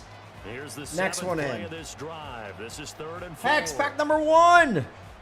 Whittington, use them, daddy. Pack number 2. Boys, we got under 2 minutes left. Vegas trying to kill clock. 3rd and 4. Oh, they might have just killed it. Is that it on timeouts? I think that's it. 3rd and 4. First down. I think that was it, man. Couldn't get it. So there you go. 31-28. Vegas up over Cleveland. Game, set, and match, boys. Game, set, and match. All right, next one up. Cleveland, Vegas. We're back to LOL.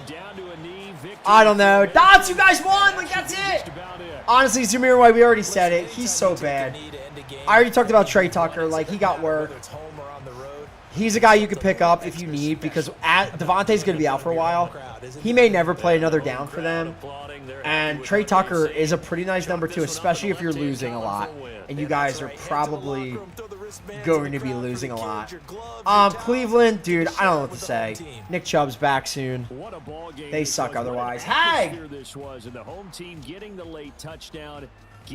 Hag, pack number 1. And pack number 2, daddy, Darius Davis.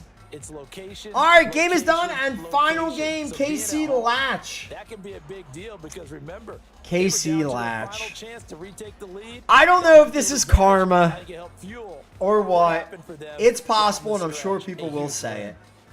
So that But- for my partner, Charles Davis. And look, Western no one's True in the crying. industry. I'm Brandon No Gaudin. one's This has been a crying presentation for the of Chiefs. NFL on EA But man, Sports. This is it. They're done. Celebration time To me, tonight on the Strip they as are we going say to. They are so 4-0. from They, Las no matter what Vegas. happens, they just keep winning. Their defense is so good. They are going. They may not score over 23 points the rest of the season, and they may not care. Rashee Rice going down is so bad. Mahomes, Rashee Rice was the number 2 wide receiver in fantasy so far in the year. And most people probably got him 5th, 6th round. If you drafted late, maybe 4th, 5th. Worthy stock is up, I guess. I think Kelsey stock is up, and that's it. If you, as much, we're talking pass catchers. Kelsey stock is way up. 9 targets, 7 for 89. Dude, he's got to do it now. He has to. They have nobody left. Kareem Hunt is about to have 20 carries a week. This is terrible. How did we end up here, boys? Oh my God. And he looked pretty good is the sad part. Carson Steele, you're only a starter still because you're an insert. You will not be after next week. P. Ryan's mid. Kareem Hunt looked good. Mahomes, I mean, look, they did what they did. They had to do to win. Worthy got deep. They're gonna need him to stretch field. And the problem is, if he doesn't catch that one, he's 2 for 20, maybe, and no TDs. So I don't know what you do.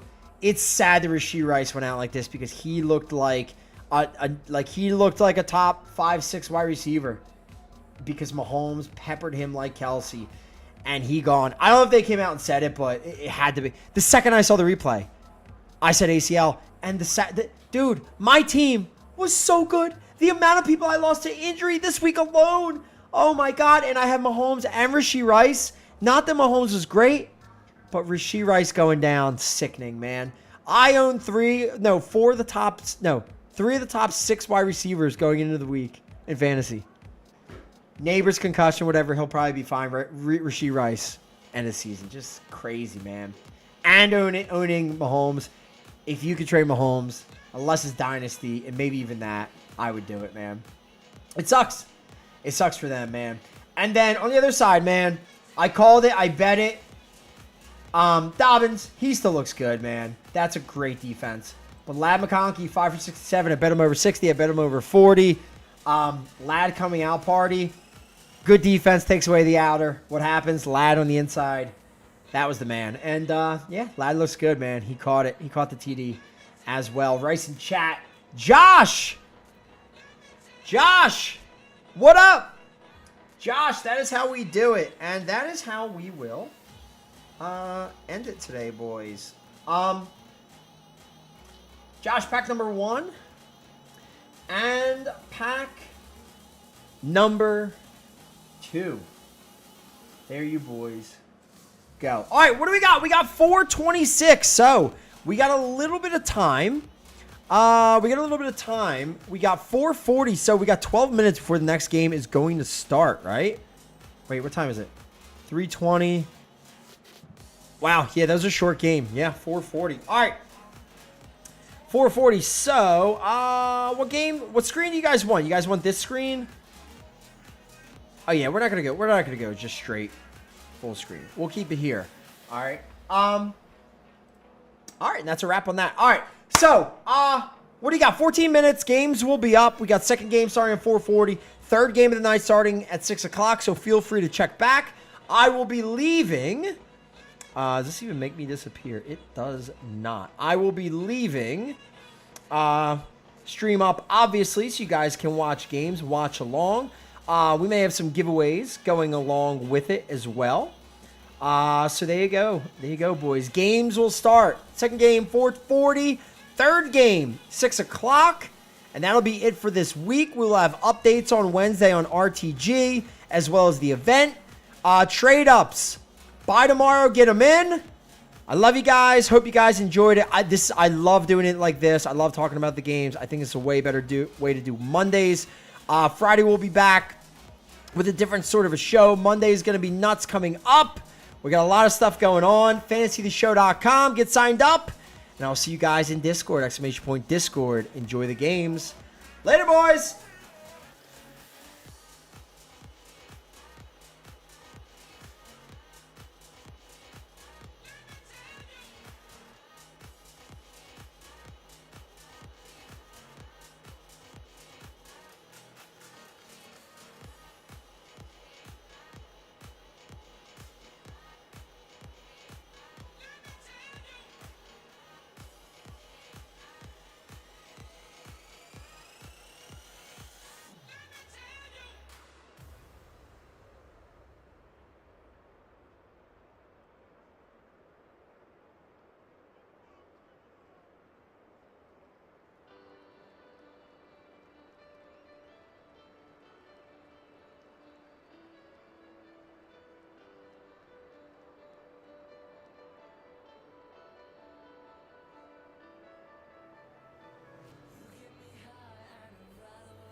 It's the NFL on EA Sports, and we've got some history in this battle of AFL alumni.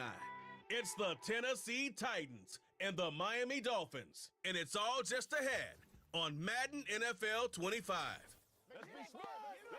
It's had many names, but only one NFL team over the years. We're at the home of the Dolphins, Hard Rock Stadium in Miami, Florida. Welcome, everybody. Kate Scott, Brock Heward calling this contest for you. And right now, we're putting the secondaries on notice because we have a couple of wide receiver rooms, not just dudes, rooms that can test every level of a defense. Yeah, it's more than just the headliner, right? We know the top options, but for these offenses, it's the depth at the wide receiver room that's such a big deal. If you overcommit to the biggest playmaker, a couple other players, well, they can hit you down the field just as easily. And with how both offenses love to mix up their routes and looks in the passing game, you better buckle up in the secondary.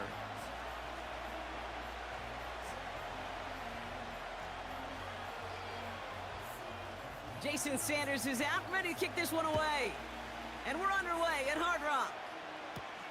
Julius Chestnut to return. Oh, he's showing some burst on this return. Coverage team tracks him down as the return reaches the 35. So the Titans readying for their opening drive of the game. And leading them out is their second-year quarterback from Kentucky. He earned several starts as a rookie. It's Will Levis. Levis came into this league with a big old arm and an even bigger chip on his shoulder, Kate, based on where he was drafted. I still remember that on draft day, and you could see the disappointment as he fell out of that first round, and because of it, he's just got that fight to him. It's easy to envision him proving those doubters, and so many of those teams who passed on him, wrong. Receiver in motion, going left. First play is to the air. Dumps it off to his running back. And this one doesn't go far. You know, Kate, over the years, I've heard defensive coordinators say, hey, you got to earn the right to rush your passer. You got to earn the right for me to call blitzes. And when you call a blitz and you don't get home and you don't hit the quarterback, you've earned nothing. Second down now, 7 to go.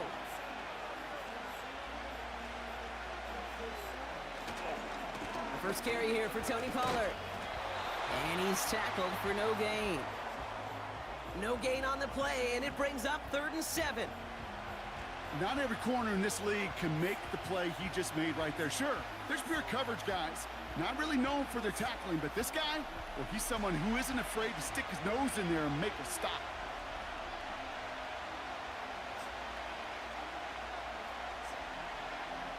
Throwing is Levis on 3rd down.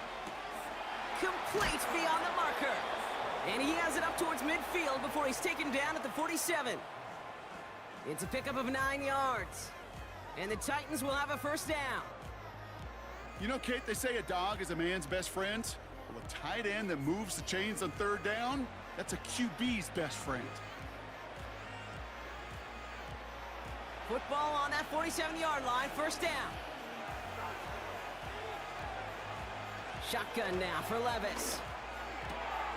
That's brought in by Calvin Ridley. And they catch up to him, but not until he's got a huge gain and a first down.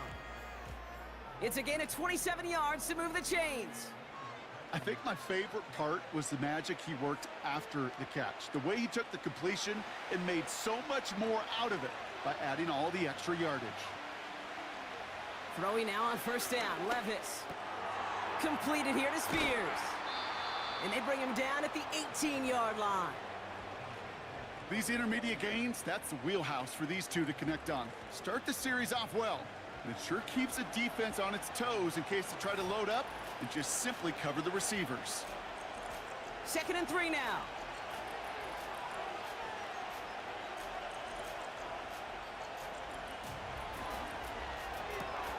He's got it, room to run. And this play reaches the 12-yard line before the stop is made. They get 6 and a first down as well.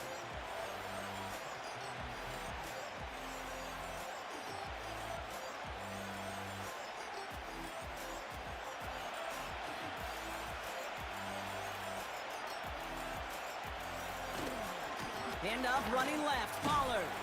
And he won't win the race to the outside. That run's bottled up at the line.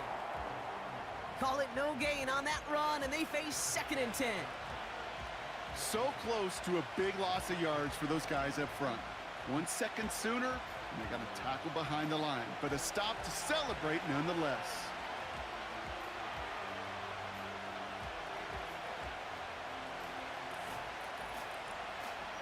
From the gun, Levis. This one's caught. And he has it down to the 8-yard line on the play. Well, that right there, Kate, that is the epitome of trust, and trust in your big physical tight end. Throwing his way into double coverage. You may question the decision when the ball leaves his hands, but it's tough to question when it produces results like that.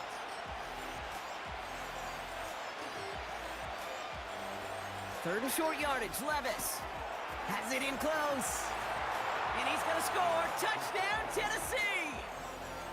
The Titans finish up an excellent opening series.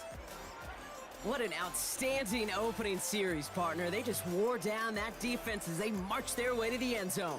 Yeah, it took a whole bunch of that opening script to find a touchdown, but it showed just how well designed that script was. It was the right sequence of plays to keep that ball moving and find the end zone while getting your offense established in its top gear right here early on.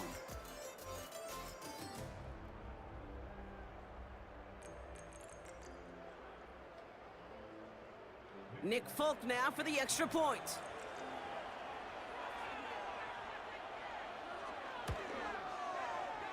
That one splits the uprights. And they add one on to their first touchdown of the contest.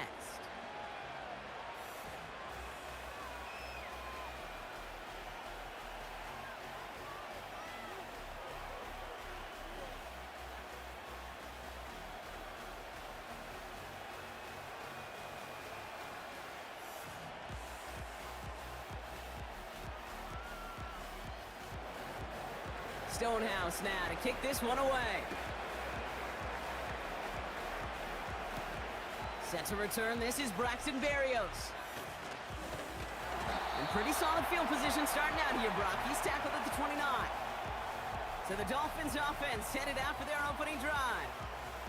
And they'll be led out by their third-year signal caller. Don't think for a second, Kate, he hasn't heard the noise. Read the comments from the keyboard warriors who say they just want somebody else leading this team. But let me let you in on a little secret.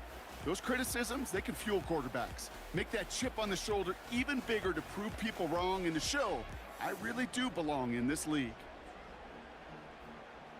Drive starts out with a 1st and 10.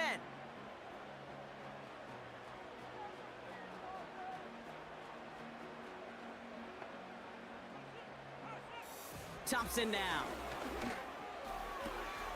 This one's taken in by Hill. We'll head out of bounds after a small gain.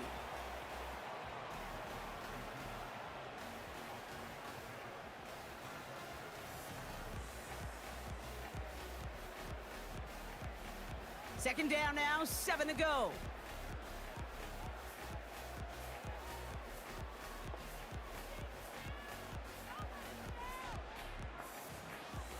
Throwing now, off play action. This is caught by Jalen Waddle. And they finally bring him down, but that is a big gain and a new set of downs. That goes as a gain of 25 yards and picks up the first. If they get a handful of these types of plays per game, the pass game coordinator is going to be one happy camper.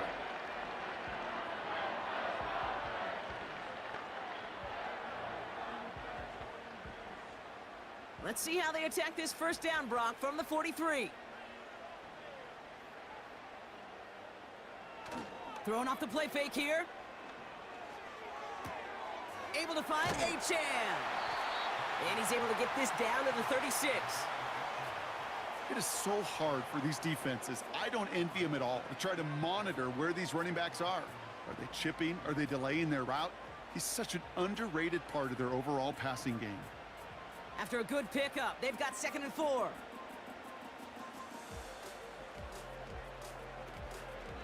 Opening carry for Devon Achane. And he's dropped just short of the marker, maybe a yard away. That offensive group really hoped he was going to get it all right there, reset it back to first down. But instead, the defense, well, they're not going to let anything come easy. And their fight is giving them a chance to stall things out on a 3rd and short. 1 yard, all that's needed. This is 3rd and inches. They send a receiver in motion right. Wilson on the shotgun handoff. Jukes out a one-stop, and he'll get them enough for a first down. That is your old school meat and potatoes call right there. Don't even think about throwing it. Just rush it ahead and get what you need. Offense sure is marching to begin this game. Here's a first down from the 30. Thompson back to throw. This finds Smith. They gain 14 on the play. And it'll be first down, Miami. Kid, I can't tell you how good that is. Anticipating the outcut, having the ball on the way before the receiver's head even turns, he puts it on him so that receiver can easily get out of bounds for the nice gain.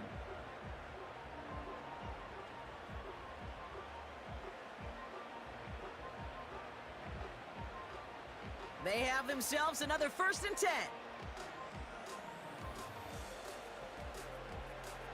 Working inside the red zone. He'll dump this one off to his running back, complete. And this is down all the way to the 3. 14 yards on a nice play there, and it gives them 1st and goal. You want to become a quarterback's best friend, do that. Turn a short little gain, a short little pass into some yards after catch, and that quarterback will find you again. Running for it, it's A-Chan. And a couple of teammates combining there for the stop after just 1 yard.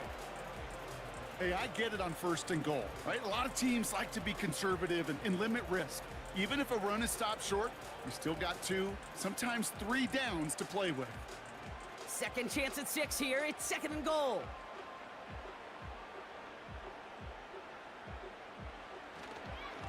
Trying again with A-Chan.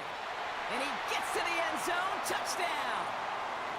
The Dolphins finish off their opening drive. Devon A-Chan with the touchdown. No doubt about that one, Brock. They softened that defense up with that lengthy opening series. And then the front just couldn't stand up to the run as they reached the end zone. Yeah, the numbers tell you, kind of just like baseball, you love home runs, you love explosive plays. But when you can play small ball and you can keep that defense gasping on the field, you can often run it right down their throats in the red zone. Jason Sanders to try the extra point.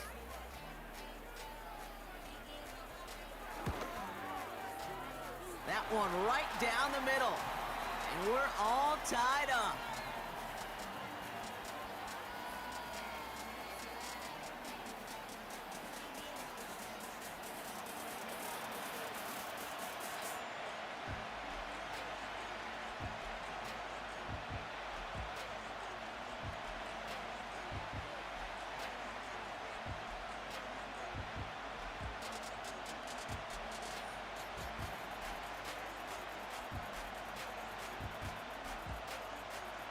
Sanders all set to send it away. On the return, here comes Tajay Spears. Good looking return here, and he's got room. And it's a nice return here. They'll tackle him shy of the 35.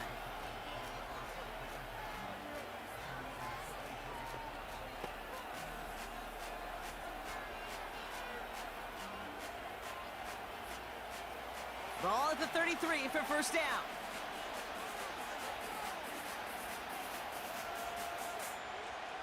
Levis setting to throw. Short pass caught by his tight end. And he's downed after getting this up to the 41. That's the end of one. Both teams with a little luck finding the end zone early. Scoreboard showing 7s on each side.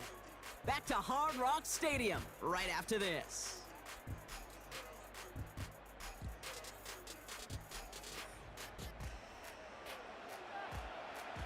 We're ready to go with the second quarter, and it's Titans football. They have it on 2nd and short.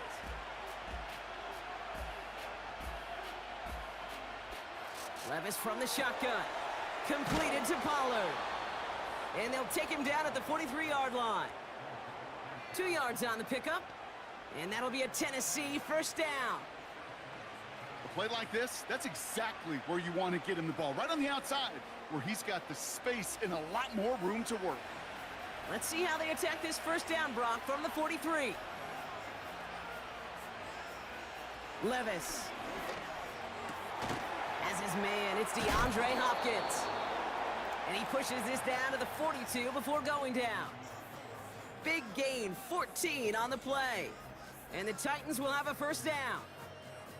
Well, that is pretty darn impeccable timing between the two. To hit a curl route of that length, it takes great anticipation and precision by the quarterback, and the receiver on the other end finishing it, doing his job. They'll head up 1st and 10 from the 42.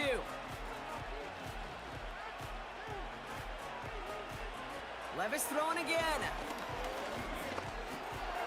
Fires over the middle, caught. And they get this down to the 28. It's a pickup of 14 yards as the chains reset.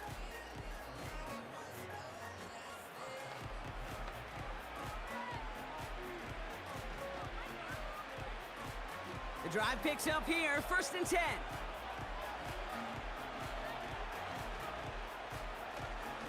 Up the middle, here goes Pollard. And he's going to be stopped at the 17-yard line. That's an 11-yard pickup, and it gives them the first down. That's the kind of run that shows he's trying to take some stress off the passing game to provide big plays. What a great help to that side of an offense when the ground game can deliver chunk plays too. Offense set for a 1st and 10. From the red zone now. And for the first time, one of his throws doesn't find a home. It's incomplete, but boy, what a streak he had to begin this game. You know, when we were growing up in the backyard, we call them alligators. 1 alligator, 2 alligator, 3 alligator. He needed another alligator in order to get that ball off. Credit the defense for forcing the incompletion. To throw again on 2nd down, Levis. He brings it in. And a nice gain here, but it stopped short of the first. Well, nothing very fancy about that. That's just a textbook curl route. I think they were running curl routes last century, and it's a play that works a high percentage of the time then, just like it did now. 3rd and just 2 to go. Throwing is Levis. The throw is caught. And he's out of bounds at the 3. Nearly got to the end zone there. It's a 6-yard gain. That sets up 1st and goal.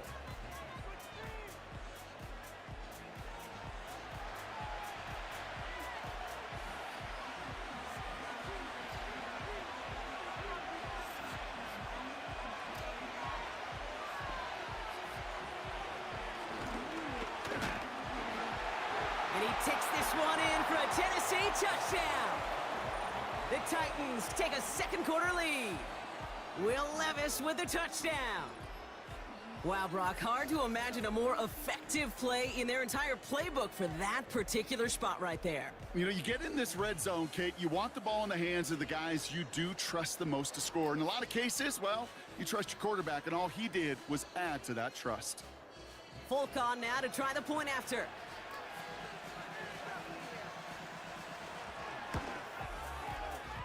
That one splits the uprights. And they'll continue adding to their lead.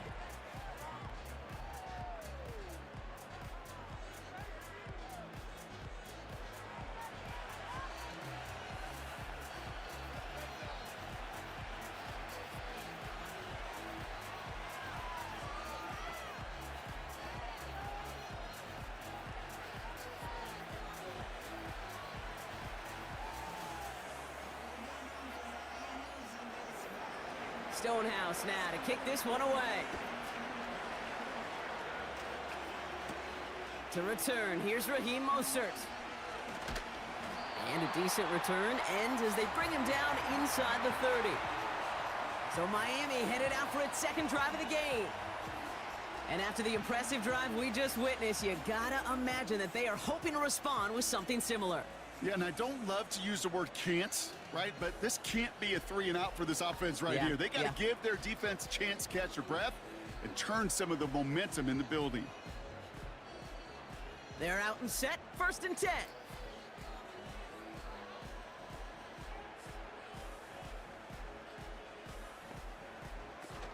They go play action here. He lobs it up, looking deep to the right side. And this is going to end up incomplete. He really aired it out there on first down, but just couldn't make the connection. The trajectory of that ball changes while it's in flight. I'll tell you this, Kate, on shorter throws, these receivers are so good to adjust, can still bring it in. But over a long distance, a tip like that alters the course of the ball, and it sure makes it tough to adjust in time. 2nd and 10 now. Finds his man Waddle. And it's good yardage, but they tackle him short of the sticks.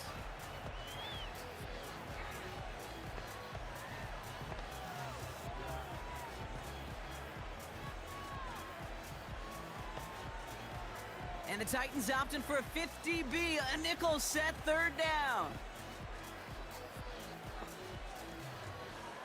Shotgun snap, looking to throw. That's caught for the first. And he'll get it up to the 44. He manages a gain of 8 there. And that's going to give the Dolphins a 1st down. And those are the completions they rely on from their passing game.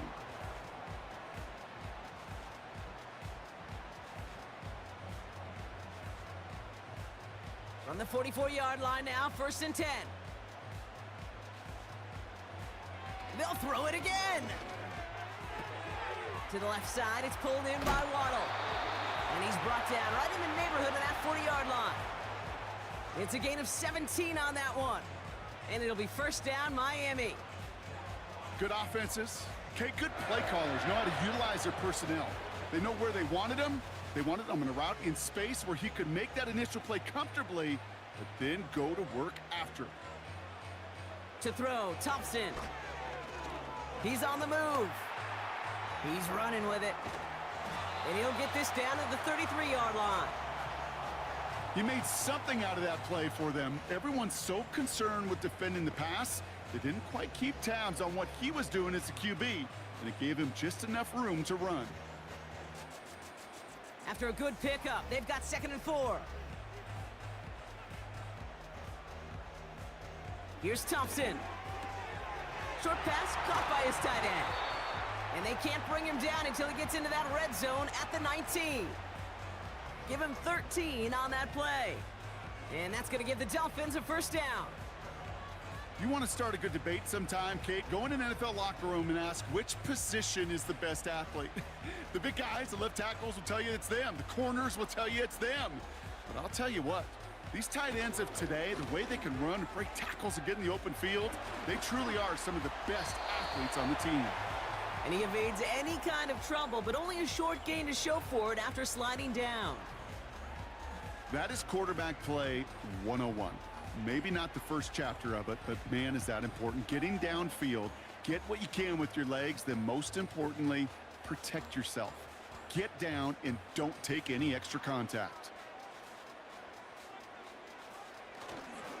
Now a give right side to Wilson. And the defense gets there to force a small loss. These stops, they don't always make the end-of-game highlight reels, but they absolutely should. The coaches and players know it. Offenses are always counting on yards on that type of run. And anytime it results in a loss, it could be a potential drive killer. We've hit the 2-minute warning now at Hard Rock. It's the Dolphins with 7 to go here on 3rd down.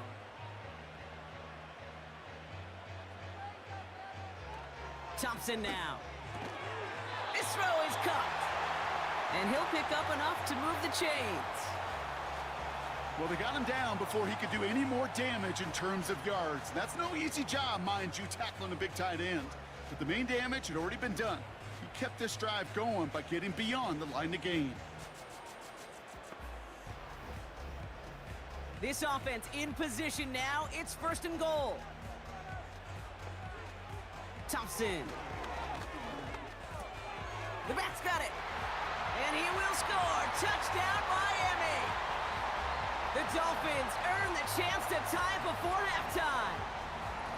So the offense showing a slightly different dimension there, Brock. Getting the running back involved with his hands for the touchdown. Yeah, such an advantage. I think when you think about it, Kate, it really is about the 80s where we start to see these running backs not just tote the ball as runners, but be real weapons when they get the ball in the passing game. Yeah. That's well done.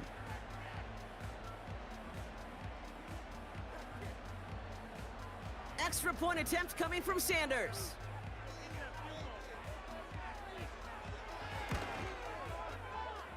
One right down the middle.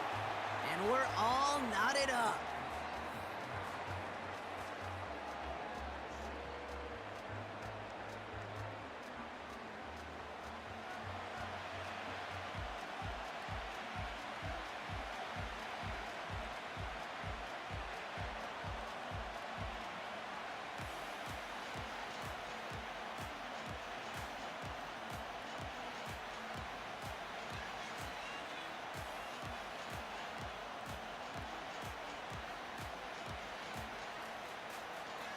Sanders all set to send it away. Starting from the 5. Coverage team gets him down at the 26-yard line. We'll get another look at this Tennessee offense. They're getting close to a minute to play, Brock, and they're going to need that time with a long field ahead.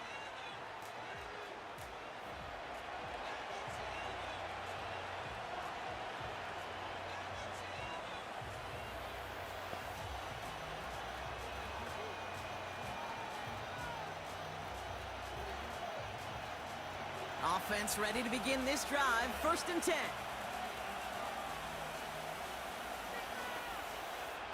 From the gun, Levis. Throwing quickly, but it's incomplete. You feeling lucky? Well, do you? Well, he should, because quarterback got away with one right there. That was an easy pick dropped by the defense. No dice on that prior pass. Here's 2nd down. Shotgun now for Levis. Defender arrives right as the ball does, and the hit knocks it free. Incomplete. Tried getting it to Calvin Ridley. And that's going to leave him with a tough 3rd and long. I think that was a throw, Kate, that just came a little bit too late. What it did is it gave that defense time to come up and deliver a pop and knock the ball loose before he could secure it fully. On 3rd down, Pollard. And that's good yardage with a new set of downs. Now we're going to get an offensive timeout. That's their first. They'll have 2 left to work with before halftime.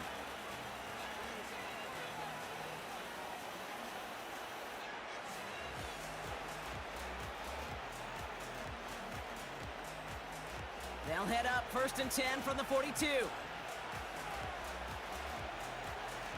Looking to throw, Levis. Ooh, he got hit as he was throwing, and unsurprisingly, it falls incomplete. 2nd down coming up. You need to buy your receivers enough time to get open along the route, and your quarterback enough time to find and hit them with the throw. When the line doesn't hold up, incompletions follow. So after the incompletion, here comes the 2nd down call. Levis back to throw. Rifles it, and it's caught. And they'll make the stop up at the 46-yard line.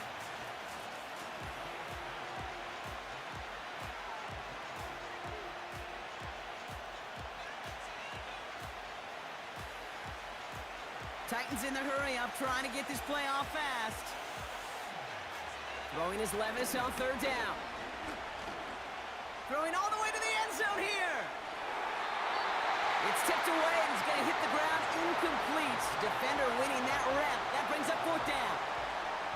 I'm just going to say maybe not the guy you want to pick on in coverage on this particular series. Gets a hand on that throw and knocks it away. The next time, well, he could get 2 hands on it and take it the other way. The Titans sending out Ryan Stonehouse now on 4th down to in turn send a punt away.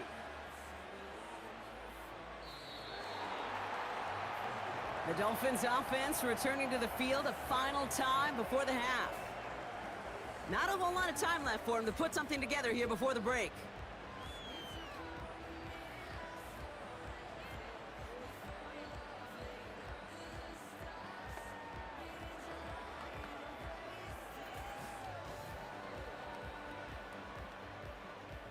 It's 1st and 10 for their final drive of the half. We've got 23 seconds remaining. Now they'll throw out of the gun. Tight end reels in the shallow throw. And he'll get it up near the 38-yard line before going down. Now the Dolphins call a timeout. It's their first. They'll have 2 left to work with before halftime.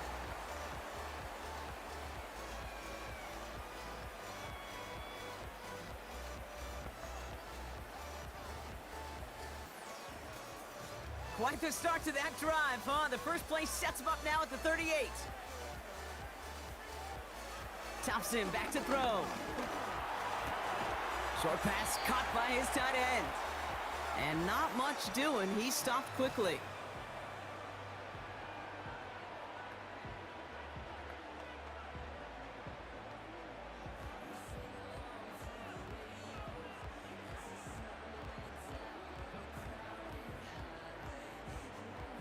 They'll come to the line here, 2nd and 9. Back to throw. Here's Thompson. Quick hitter complete. And he's taken down directly on that 43-yard line. Just before halftime, we get a timeout taken.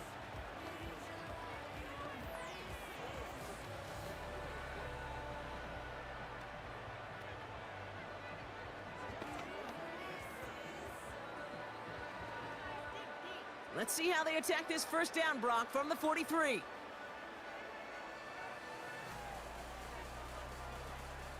Throwing it again here. Here's pressure, and he is dropped by the Titans. We've reached halftime of what's been an entertaining one so far. 14-all is our score.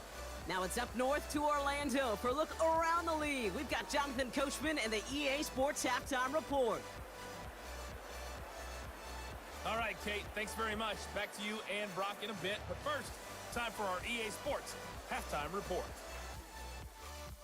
We thought this one would be a close battle coming in, and we have not been disappointed. They are all even to this point. This has the feeling of a game that could go right down to the wire. One mistake or one big play could turn out to be the difference. As always, a hat tip to Coach for his hard work during the break, as we're happy to welcome y'all back for the start of our third quarter.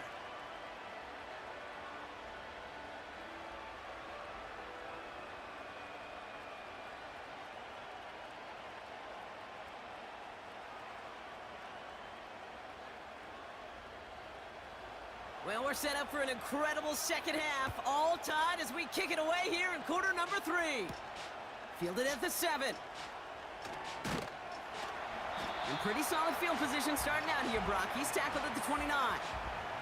Here comes the Miami offense for the opening possession of the third. And they could take control in the second half early, Brock, if they break the tie on this opening drive.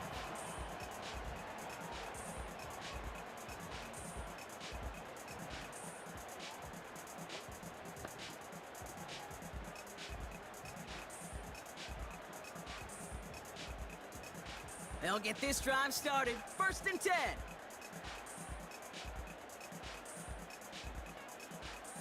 Throwing now, Thompson. This finds Smith. And he's tackled after gaining a handful. You get this big old dude like him in the slot, it's an automatic mismatch advantage. You're trading a little bit of speed, sure. You sure do get a lot of size. And anytime he's in the slot, you got to assume the ball's going his way. Halfway to the marker. It's 2nd and 5.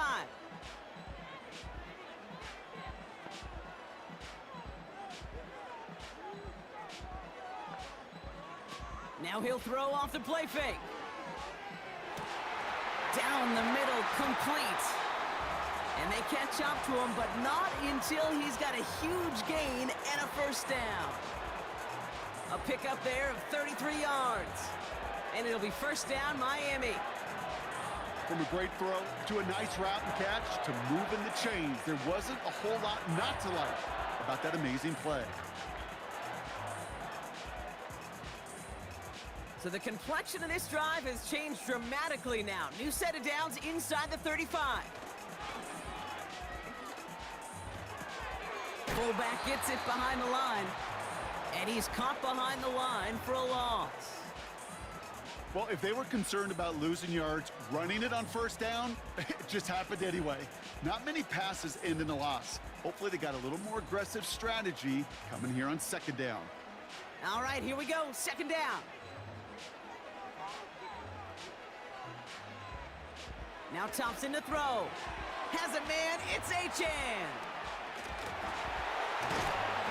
They'll get 14 yards and a new set of downs.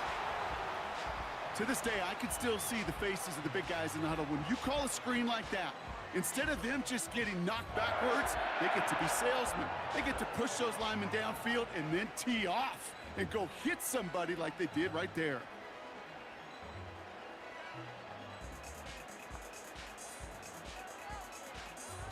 Play action on first down. This one's taken in by Hill. And he's going to be taken down near the 8-yard line. That's a gain of 13, and it sets him up with first and goal. Well, he saw his guys pick up the blitz. Well, he felt them pick it up anyway if he wasn't looking at him. But with their effort on his behalf, I think this QB felt owed to them and the group up front to find somebody to get a completion, so that effort up front wasn't in vain. One of the tight ends motioning right. And that one's incomplete, but boy, are they lucky it wasn't intercepted. That was a risky shot, but fortunately, they still have second down coming up. Oh, that was such an opportunity lost. They were looking for a way out without giving up any points on the series. And instead, well, he just couldn't quite hang on.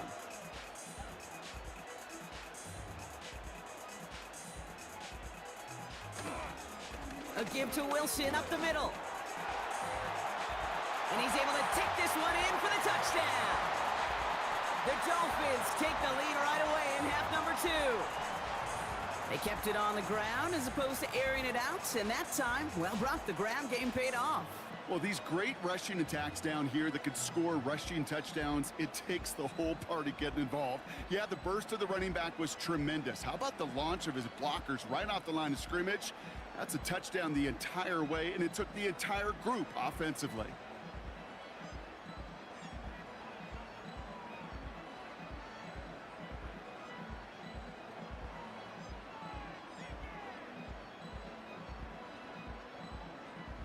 Extra point attempt coming from Sanders.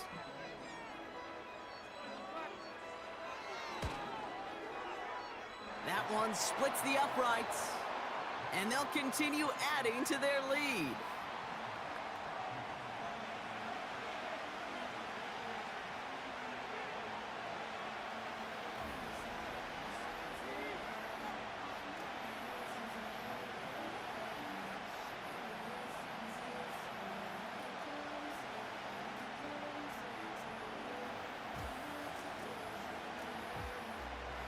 Sanders all set to send it away. His return starts at the 5. He stopped on the return at the 27. So the Tennessee offense headed out for another series. And they're a touchdown back, Brock, as they take over down 21-14.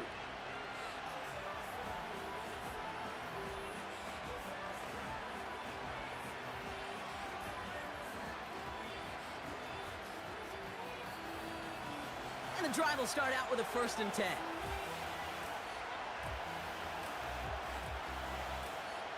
Levis from the shotgun. That pass complete to Boyd.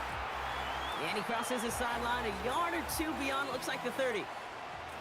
There's no negatives ever on a grade sheet for a completion, but that's one of those situations. If you're going to take a risk and throw an out route, you'd sure like to see a little bit more yardage gained.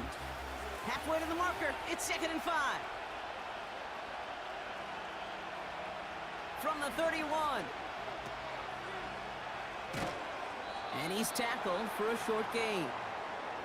You know, you compare and contrast stats over the decades, Kate. One thing you see is the completion percentages are through the roof. In this day and age, compared to the 60s and the 70s, a big reason is just completions like that.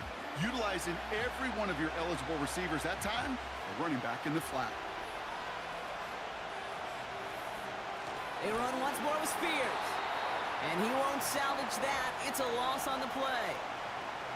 If only this defense could look like that on every play, Kate. They were angry, motivated, focused. And they took that anger out on him and this offense, forcing a 4th down.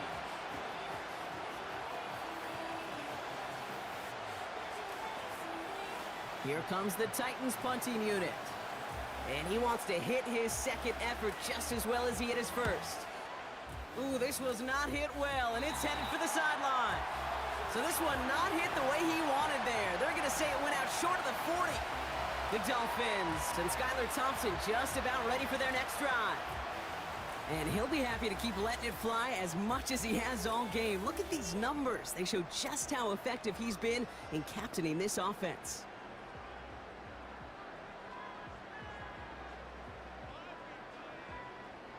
New set of downs for him at the 38.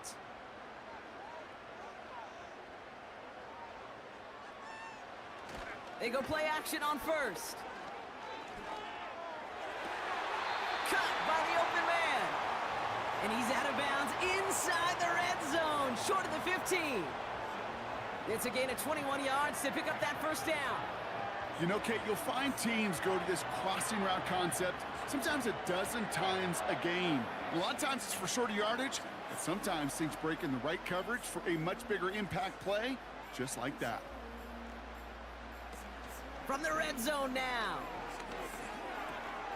Able to find Achane. A nice pickup of 11 there, Brock, and they'll have first and goal to figure out. You know, Kate, it is so hard on these defenses to try to keep an eye and monitor on these running backs when they leave the backfield, especially if he's waiting to chip a defender or delays on the start of his route. He's really an underrated part of their overall passing game.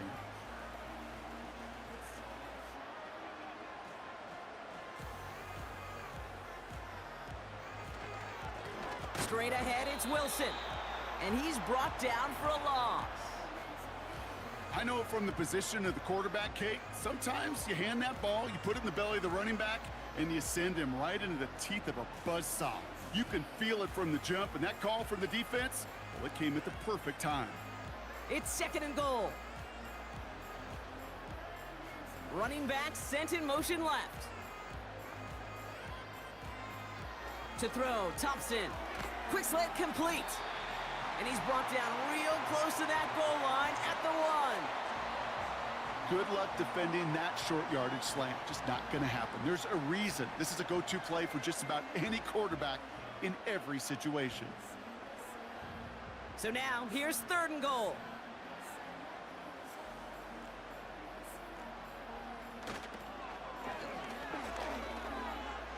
And he'll take it in for the Miami touchdown. The Dolphins take a 13-point lead. A lot of pressure on him in that moment, Brock. Find a way to score. Don't let it go to fourth and goal. And he finds a way to come through and gets in the end zone for 6. And how about the other side? Beating the defense right there as well. That group who was so close to pulling off the goal line stand, yet all that motivation wasn't enough to stop him on third and goal.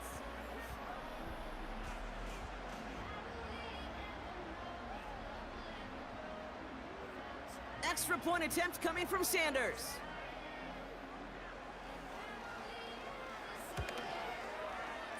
That one right down the middle. And they'll continue adding to their lead.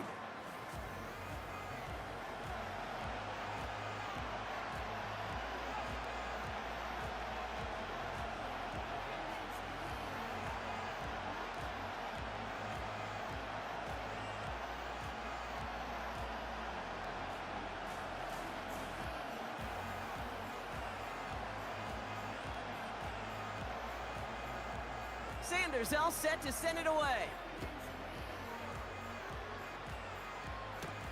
He fields it from the 8. And in the end, Brock, an exciting touchback as the return comes out to the 30.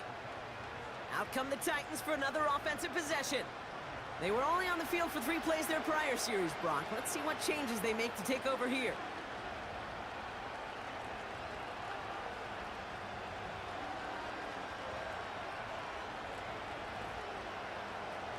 First and 10 now from the 30.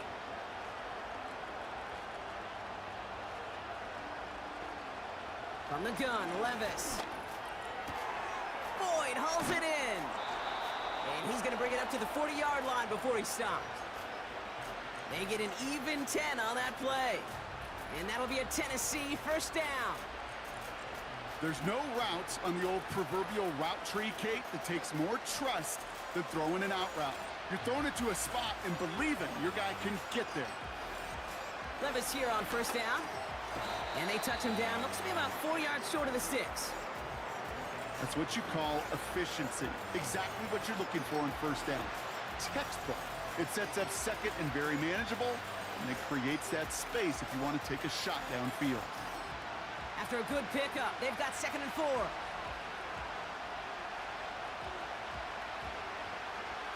From the 46.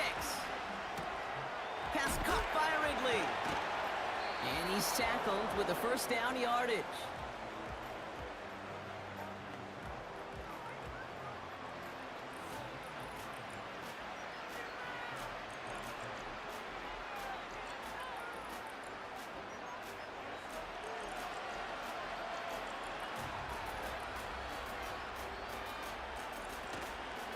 From the gun, they go with Pollard. And he's brought down by a collective effort there. Only 1 yard on the carry. Okay, that's a run that's ho-hum on the stat sheet, but if you see a bigger play on the ground later on, it'll largely be because of a play just like that one, softening up the front and opening the door for a bigger gap in the future. They'll come to the line here, 2nd and 9. Levis now off the play fake. Ooh, on him quick there, and they bring him to the turf. And that pushes him back, 3rd down coming up. It's pretty impressive, isn't it? They built this type of lead for themselves because that's actually, Kate, their first sack of the game. And that's why smart front offices and complete teams build a well-rounded roster. That way, if a core component like the pass rush today isn't there, well, the other areas of the team pick each other up. The Dolphins with an extra DB out there. 3rd down coming. They just get the play off. Throwing this back in the end zone. And the big hitter will not be reeled in. That's incomplete. And that would have made for an impressive catch on our final play of the 3rd quarter. This is the end of the 3rd quarter. It's Titans ball, and they could use a score. They come into the 4th trailing.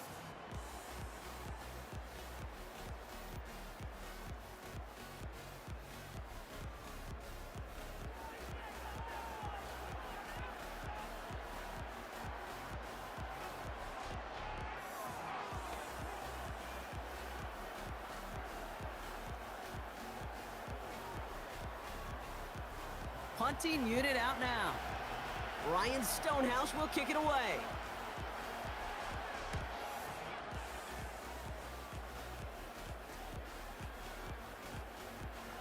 And that one comes down at the 2 before bouncing into the end zone for a touchback.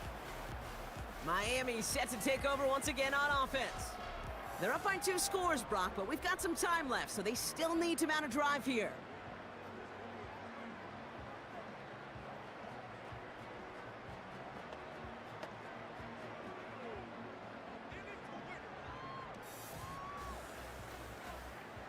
Drive starts out with a 1st and 10. Thompson. Achan reels it in.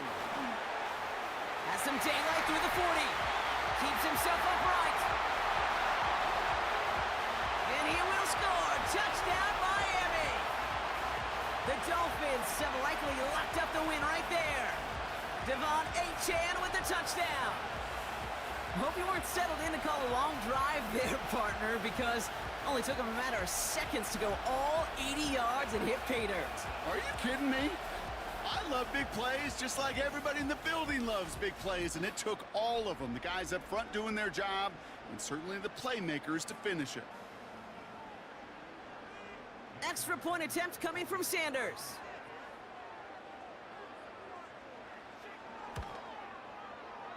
That one splits the uprights, and they'll continue adding to their lead.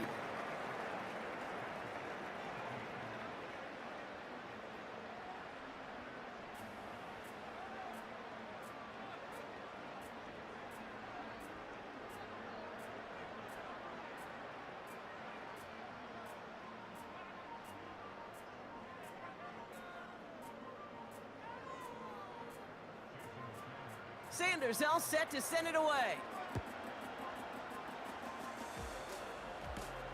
Starting from the 5. Good looking return here, and he's got room. And this will give them decent field position. The return gets out to the 30. The Titans ready to take over on offense. And this certainly isn't the rut they want to be in, Brock. All of their drives have been ending in punts as of late.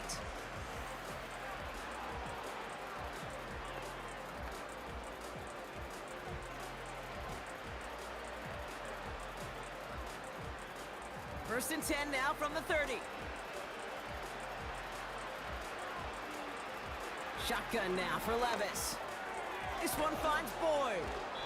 And he'll go down, and we'll say right at the 39-yard line. That is a textbook first down completion. Sets up second and very manageable and creates space to take that shot downfield. Nice spot here for the offense. It's 2nd and 1. From the 39. Quick hitter complete. And he'll pick up enough to move the chains.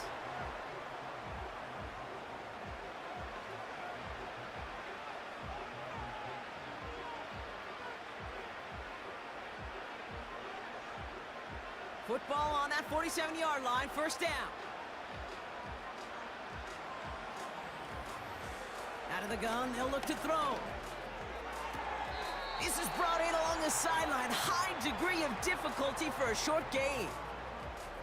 Hey, Kate, you know this from covering the Seahawks, calling their preseason game. When Pete Carroll was there, if he said it once, he said it 100 times. Stay on top, stay on top, stay on top. You'll give up a short little out route like that, but just stay on top of the deep threat. Levis throwing again. Hits his man on the out route. And he's going to be across midfield, close to the 45 before going out. Kate, if there was one throw in the game plan that kept me up at night more than any other, it was an out route versus zone coverage. Because you got to throw with anticipation, but you also got to make sure those defenders' eyes aren't reading you like a book.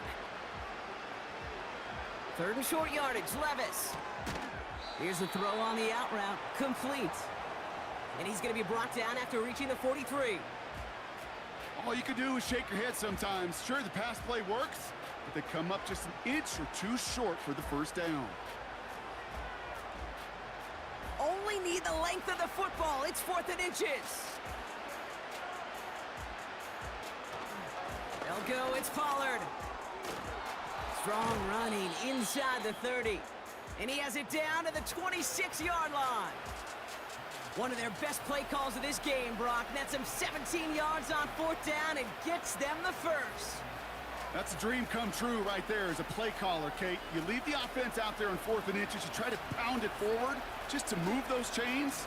You get the best of both worlds. You move the chains for a lot more. And oh, someone stepped in. It's intercepted. Javon Holland comes up with it. And the Dolphins get the football just short of their 20 after the interception and return. Well, I know I don't need to tell you, partner, but if you're going to try to get aggressive, really push a throw downfield like that, you have to be smart about how you do it. Yeah, that is spot on, Kate. If you've got to find that spot when you know the coverage won't be able to hold up, especially as you go 20, 30, 40 yards down the field. Hey, listen, these defenders in the league today, you throw a ball deep down the field like that, it turns into a 50-50 ball. More times than not, they can make a play and take it away just as they did.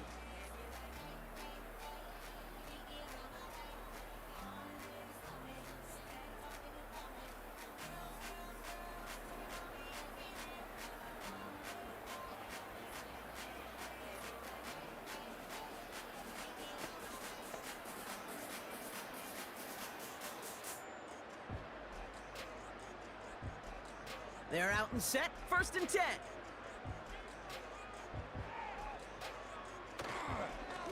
They'll start the drive with Achane. And he'll get taken down after advancing this to the 37. That'll go for an 18-yard gain. And that's going to give the Dolphins a first down. Some backs are easier to tackle than others. Some, well, they just choose violence. They look for those opportunities to bust through tackles and keep those legs pumping. Going to the ground again on 1st. And they're going to stop him after he wiggles his way forward for 2. Well, Kate, a 2-yard run on 1st down, I think that keeps you ahead of schedule, but you're going to have to pick up the pace. 8 yards to go. Let's see how they approach this second down.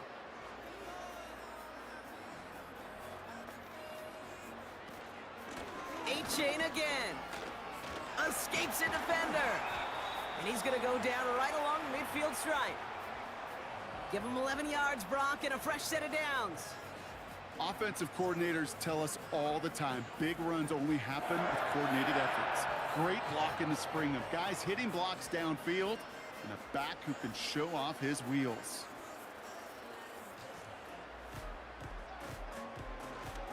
First down, and they go right back to him. And he drives this across midfield and down into enemy territory. Give him a few yards on that run. It's 2nd and 7.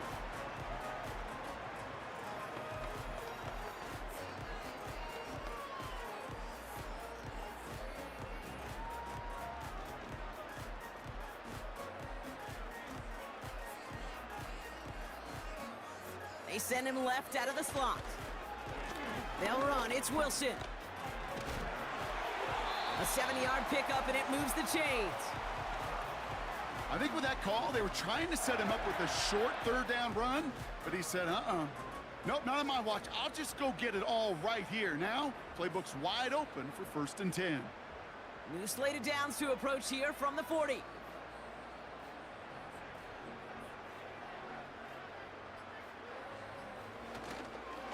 Here's A-chain up the middle. And he'll come up with a gain of 3 on the run up the middle.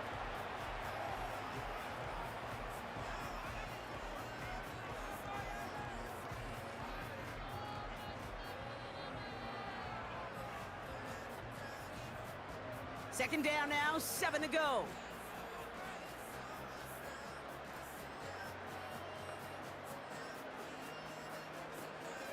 They'll stick with A-chain. And once again, he doesn't manage much before getting brought down. A couple yards on the run. It's 3rd and 6 now. It's the 2-minute warning from Miami. Dolphins about set to celebrate this win. They come to the line here, and this is 3rd and 6.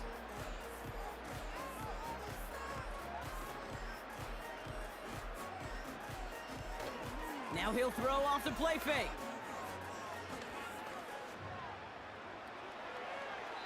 No place to go, so he just threw it away. You know, it's a point of emphasis in practice each and every week, no matter where we go. How are we going to attack the coverage on 3rd down? Well, we chose the wrong play off that call sheet that time. 4th down, and on comes Jason Sanders for the Dolphins field goal.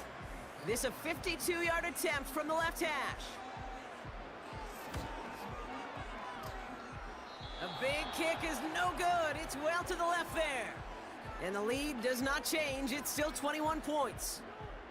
Something I would have never said 20 years ago, Kate, when I started this business, but it rattles through my big old noggin now. That miss really has an effect on fantasy football owners more than anybody else. Imagine the poor soul somewhere, anywhere, who ends up losing in fantasy this week, specifically because of that miss.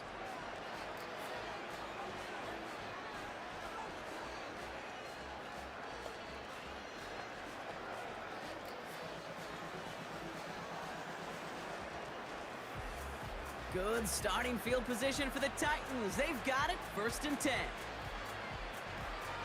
Trying to shake off the interception. He's looking to throw. Short pass caught by his tight end. And he's able to cross midfield before going out.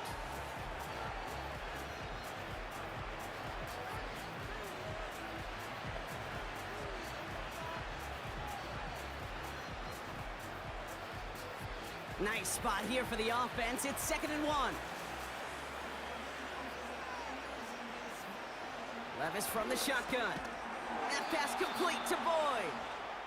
And he's tackled with the 1st down yardage.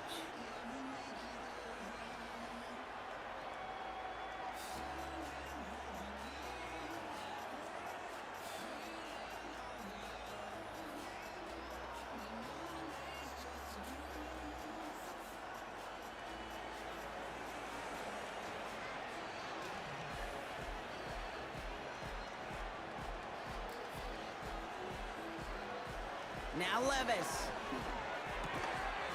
It's complete to Hopkins. And he'll get this down at the 33-yard line.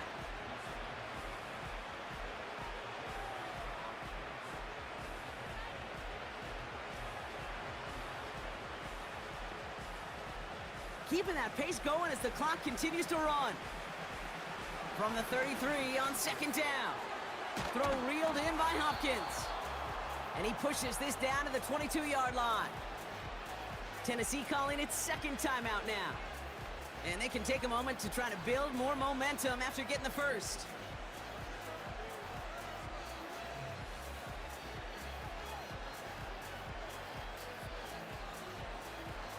And they've got themselves another 1st and 10.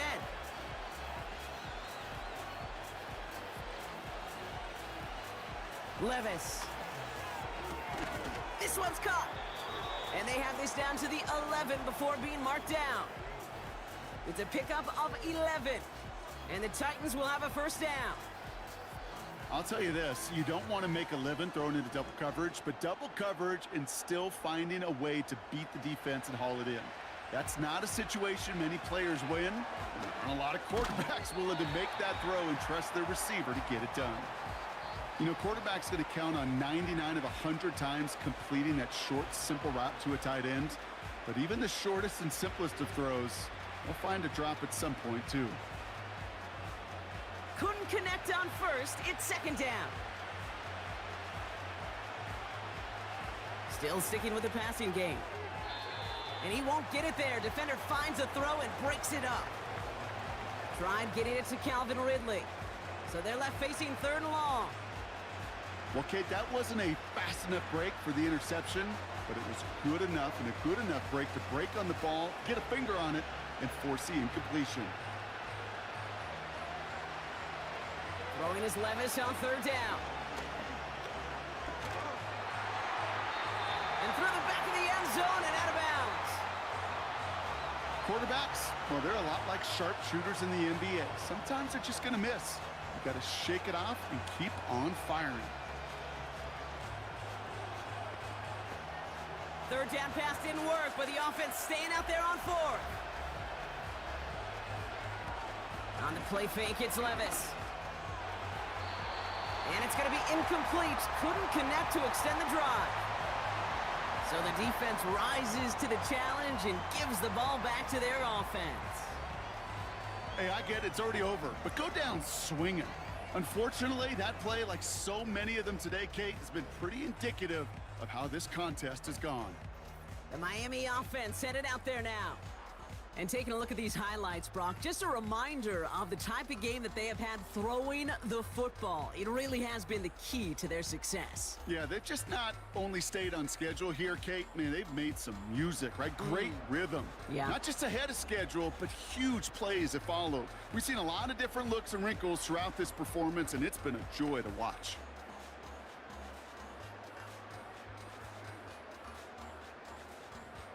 Offense ready to begin this drive. 1st and 10. Here's A-Chain running right. Hurries this across the 25. And he's finally brought down at the 30. A 19-yard pickup, and that's going to move the chains. You know, the elite running backs in this league, they don't just see what's right in front of them. You set up big runs like this because they see what's behind them. That's called extraordinary vision and extra yards.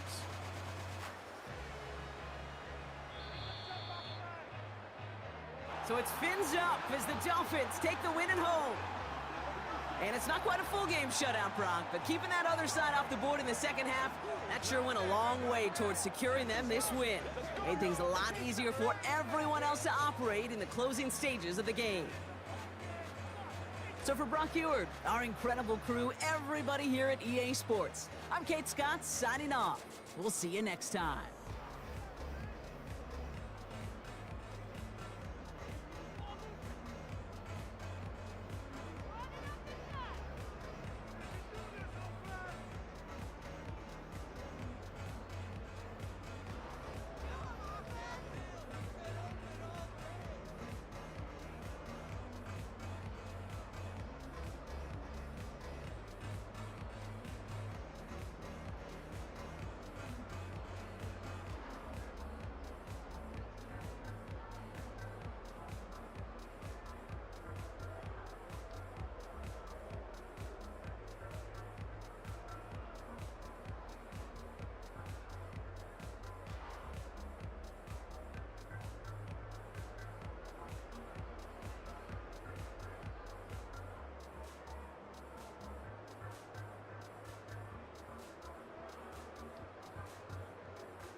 It's the National Football League on EA Sports. And if it's in the game, it's in the game. It's the Seattle Seahawks and the Detroit Lions. And it comes your way next. EA Sports coverage of the National Football League brings us to downtown Detroit and Ford Field, the home of the Lions. Good to be in the booth with my partner Greg Olson. I'm Mike Tirico. Welcome, and Greg, this is one of those that's worthy of prime time because wide receivers love the spotlight as much as any position group in the league, and we got two guys who shine under the lights here tonight. And I think where it's going to be really fun and get interesting to watch, Mike, is in those critical situations. The game's on the line, third down, red zone, gotta have it moments. There is no mystery. Both these sidelines, they know exactly where the ball's going, and they're just going to say, I dare you to stop them.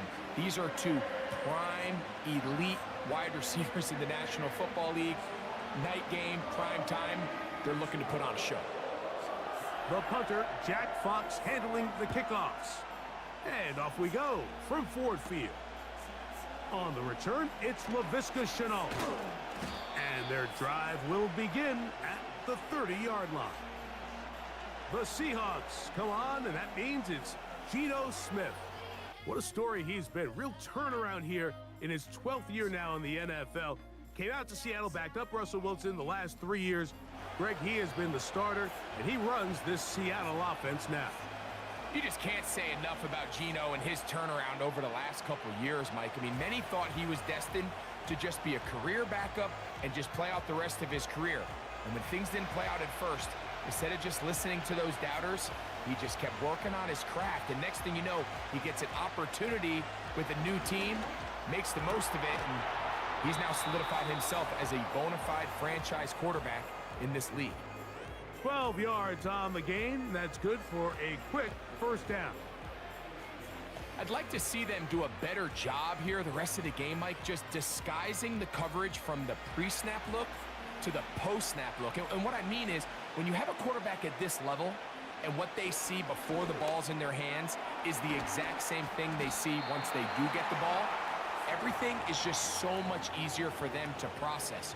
Change the look, change the coverages, move your safeties.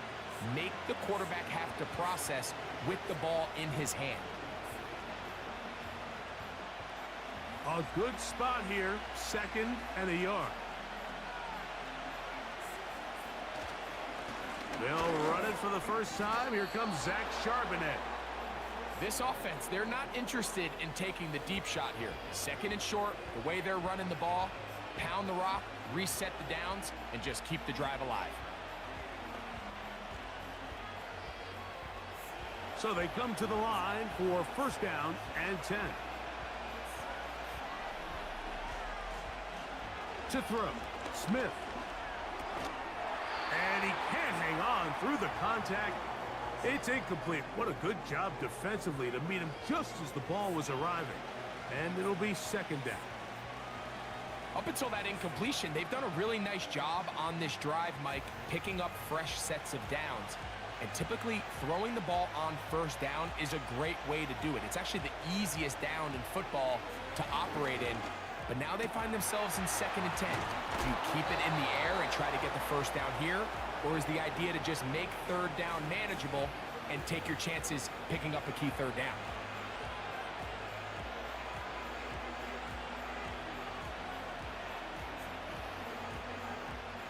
Here's 3rd and 2.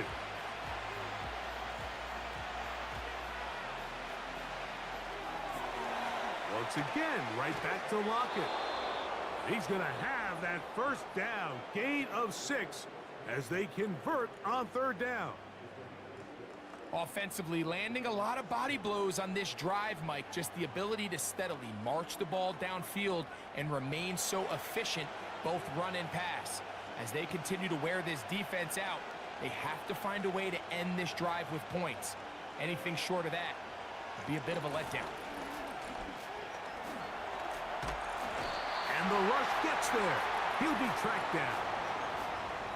In the midst of a tight game like that, you're looking for every play that you can make to try to gain advantage. And if you can continue to get after the quarterback, disrupt the rhythm and timing of this quarterback, in the second half, that could be the difference of you being able to pull away.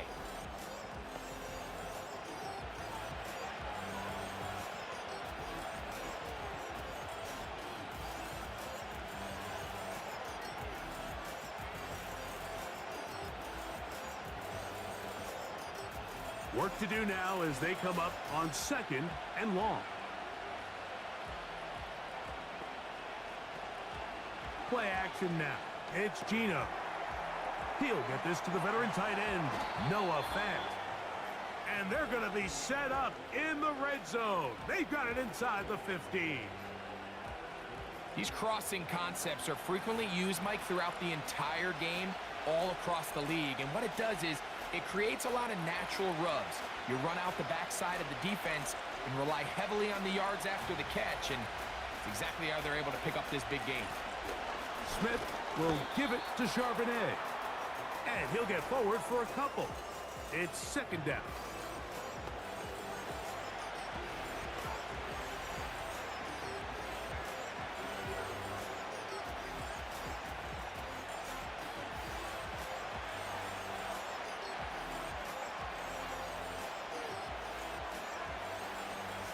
From the gun, it's Gino. Metcalf left side, he's got it. They'll get maybe 3 out of that one, and it's going to set up 3rd down.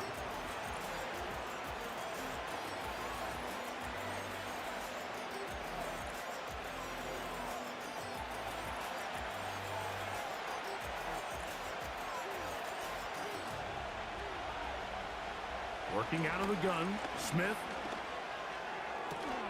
Metcalf makes the grab again. And he can't get away. They rally to the football on defense and bring him down for no gain. I think this is one of those plays that when the ball carrier watches this back in the film room tomorrow, he's going to be a little frustrated with himself. If he could just have made that one guy miss, he picks up the 1st down. Instead, he gets brought down short of the sticks. And now they got a 4th down decision to make. Myers' kick is good. And the Seahawks will take a 3-0 lead. A lot of times as an offensive player, you come off the field, you're not thrilled to end a drive like this with a field goal. But I think in this case, you can label it a success. You were able to operate your offense. You were able to quiet this crowd just a little bit and come away with an early lead.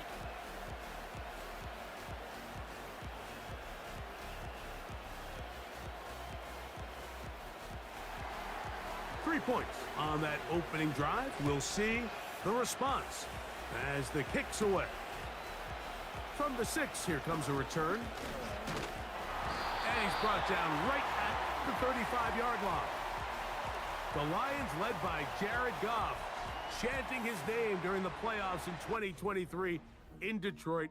Far cry from the trade from the Rams to the Lions, 2nd in the league in passing a season ago. Truth be told, we might be talking about one of the most disrespected quarterbacks in the entire NFL. I mean, he's constantly talked about as if he's some fringe NFL starter, despite the fact, Mike, that he's been the focal point for a team that has completely turned things around since his arrival. Now, I don't know if we would classify him as this, like, elite super talent, but there's no denying this guy is a winner, and if he's under center, you got a great chance. And they will bring him down on the other side of midfield. Mike, you know what we used to call those plays? No, no, no, no, yes. Because that's exactly what was going through the mind of the coach on the sideline when the quarterback decided to throw that ball into really tight coverage. They move Laporta, sending him in motion. Off the play fake, here's Goff. He'll be forced to just throw that one away. It's incomplete. The whole idea of the play-action pass, Mike, is that you can slow the pass rush down enough that it allows longer, slower developing pass concepts to open up downfield. But in this case, they were on him so fast that by the time he got his head around, that ball needed to come out. There was no timing and ultimately led in an incompletion. Throwing on 2nd down, Goff. Working free downfield, it is Williams. And they are in great shape. He's taken down inside the 10. This defense just gets punched in the mouth on that one, Mike, and it just seemed from up here that not everyone on defense was on the same page, and the offense was able to take advantage of it. The defense has to clean things up here in a hurry, because if they don't, they could be in for a long day. Now a chance to pay off that big play.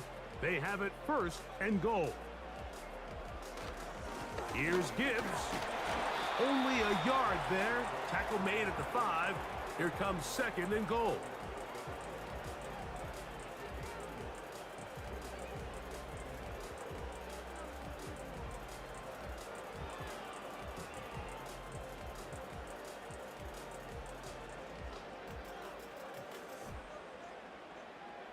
Williams in motion.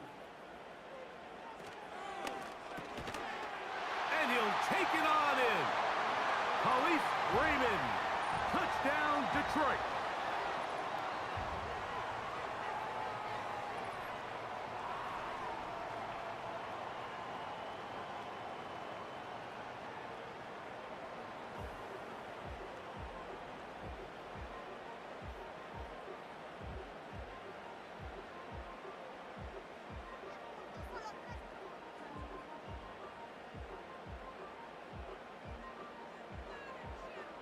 Now the try for an extra point.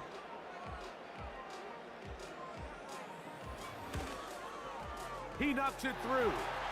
And the Lions move out to a 7-3 lead.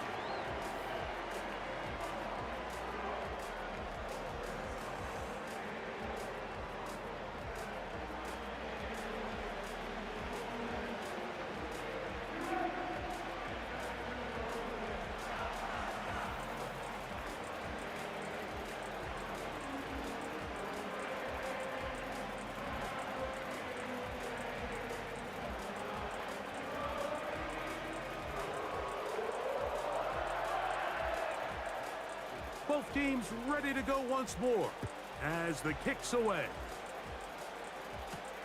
On the return, it's Chenault. And he's brought down right at the 25-yard line. The Seahawks offense ready now for their 2nd drive. They trail by 4. A touchdown gives them the lead. Drive begins with 1st and 10.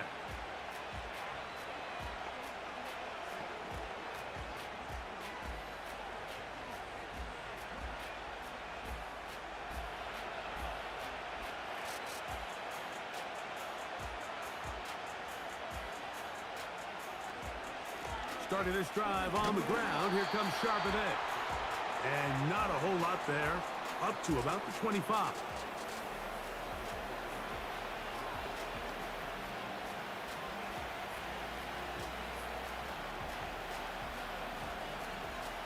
Here's a 2nd and 9. On the zone read, it's a give to Charbonnet. And he'll get forward for about a yard. The big lineman, Aleem McNeil, ends the play there.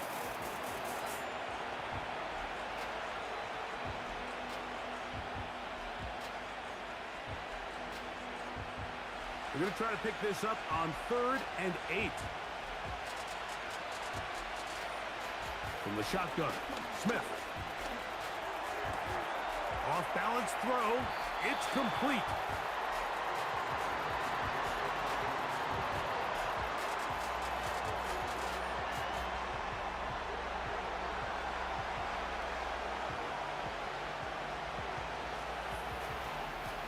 So on 4th down, on comes Michael Dixon to punt. Deep for the Lions, Khalif Raymond.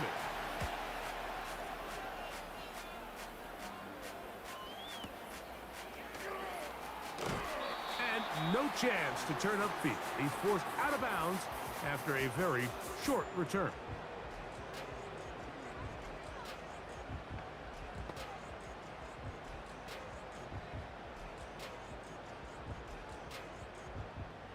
So 1st and 10 now. They'll start from the 22.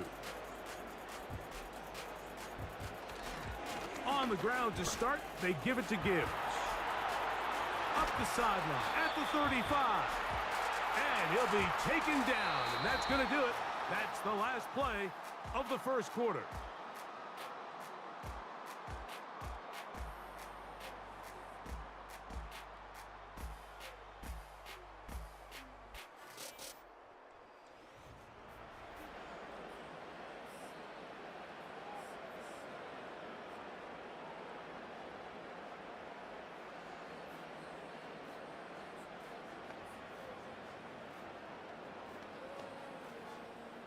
They'll come up here, 1st and 10.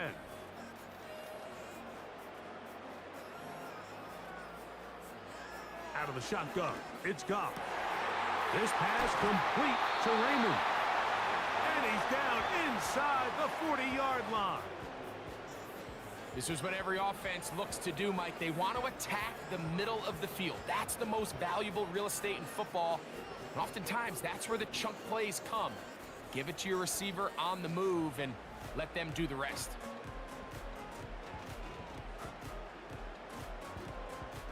Ball rests at the 37. It's 1st and 10.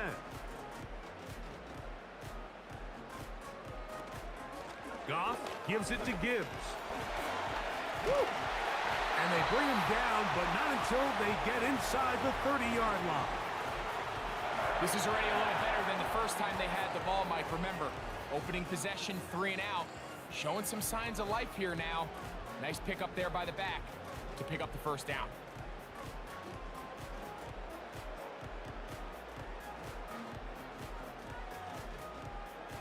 Goff to throw on 1st down. And he can't hang on through the contact. It's incomplete. What a good job defensively to meet him just as the ball was arriving. And it'll be 2nd down.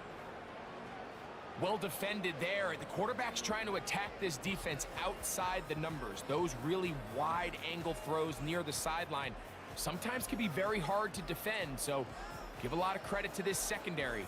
They were all on the same page and the ball falls incomplete. He finds Raymond for the completion. And that'll go for a gain of 7. And it's going to set up 3rd down. These are the type of plays that drive a coach crazy in the film room, and you have to learn as a quarterback to avoid. You can take some chances. You can push the ball downfield, but not only to pick up a couple yards. You got to pick your chances of when you want to be aggressive, and you got to make sure you make better decisions going forward. And the defense can't come up with a stop there. Gain of 7 and a 1st down. Really nice job here by the quarterback, understanding what did he need to pick up a fresh set of downs. In this case, that underneath drag route was all it took. Get the ball into the hands of your receiver, pick up a 1st down. On 1st and 10, here's Gibbs. And a nice run. Get him about 9. It'll bring up 2nd down.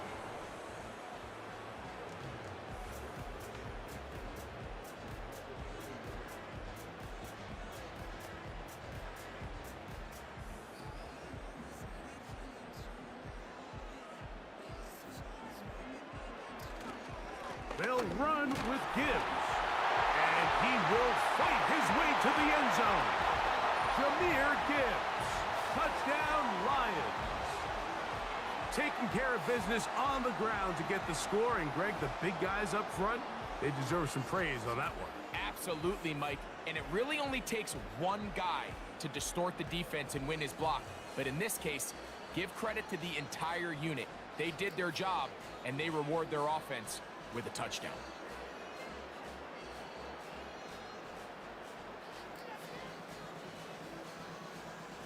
The extra point try forthcoming.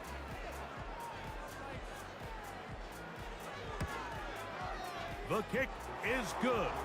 And the Lions extend their advantage to 14-3.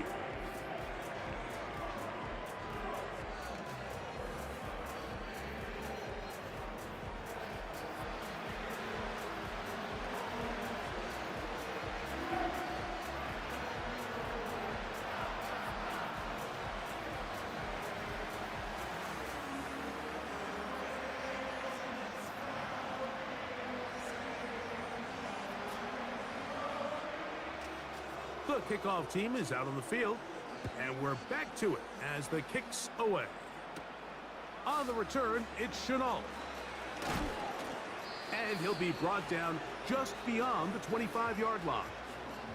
The Seahawks offense getting set to get back to work. They trail now 14-3, so an 11-point deficit as they start things out with 1st and 10.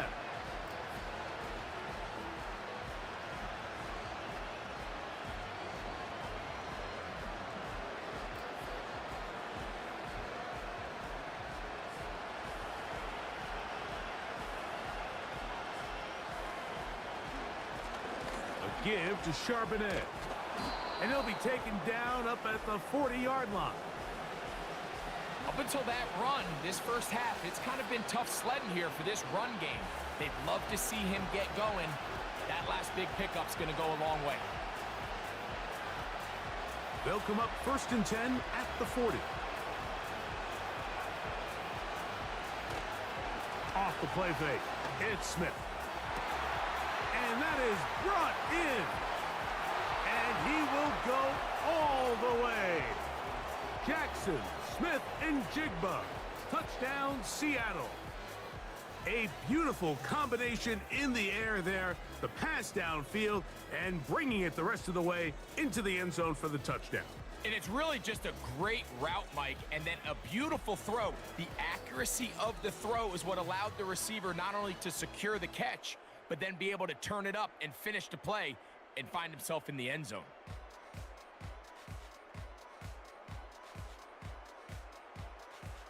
Jason Myers on to attempt the extra point.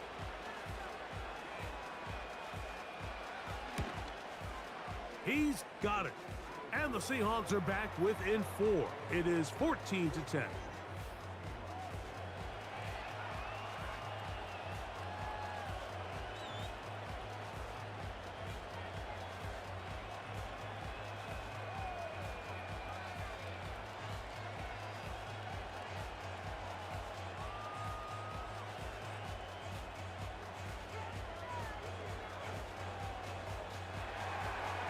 After the TD, Myers comes on now to kick it away.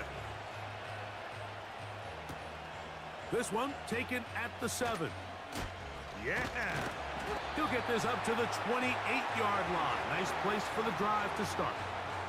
Jahmyr Gibbs and the Detroit offense set to take over again. The lead sits at 4, so they'll try to add on to that. This drive begins with 1st and 10.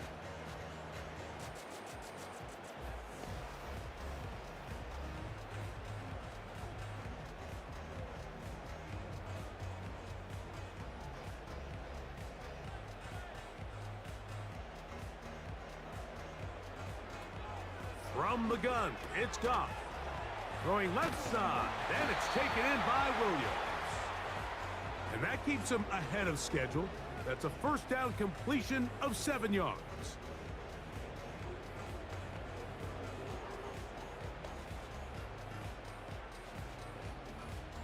Here's a 2nd and 3 forthcoming.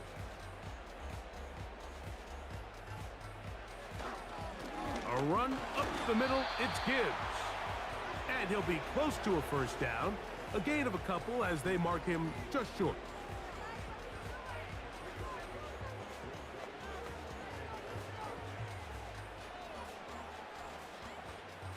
Third and a yard.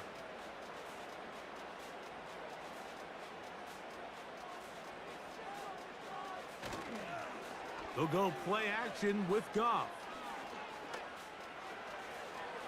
And that is incomplete.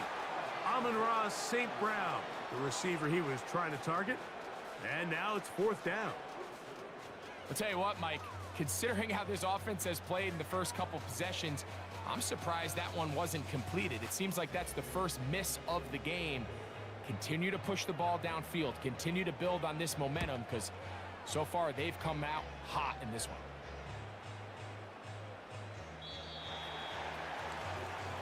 The Seahawks offense and Jackson, Smith, and Jigba ready to get back to work. They'll see if they can put something together here, beginning with 1st and 10.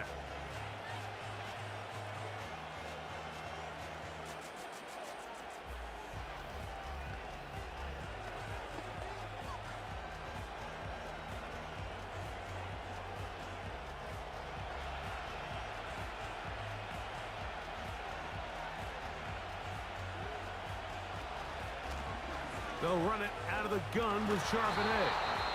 And a good, hard run. He would not be denied.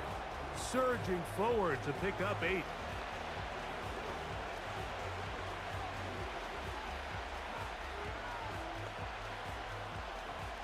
They'll come to the line now on 2nd and 2.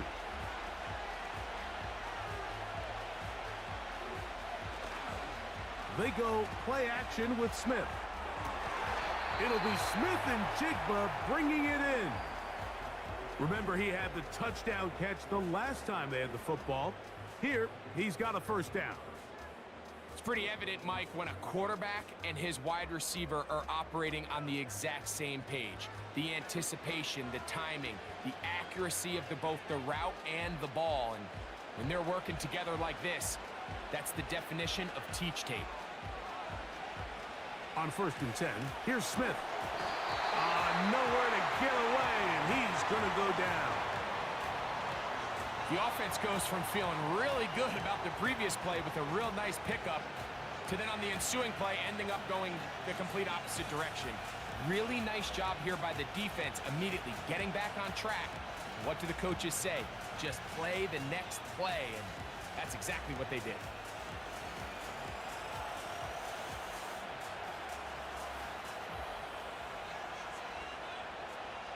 On 2nd down, Smith.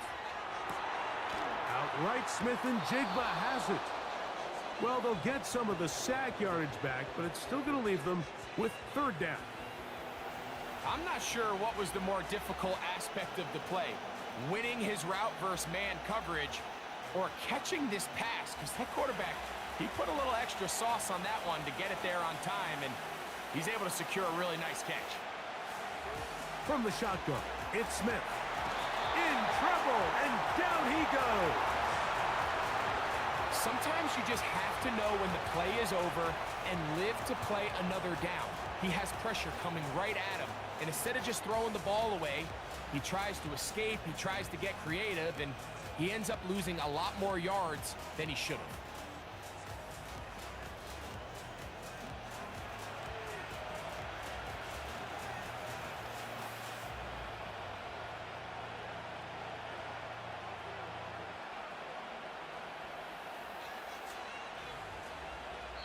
The Lions called their first timeout.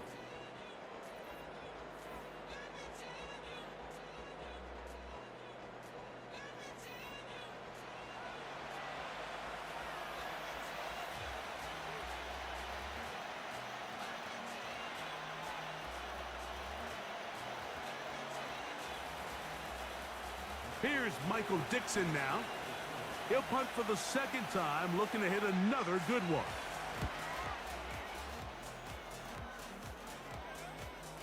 And a fair catch is taken. It is just inside the 20-yard line.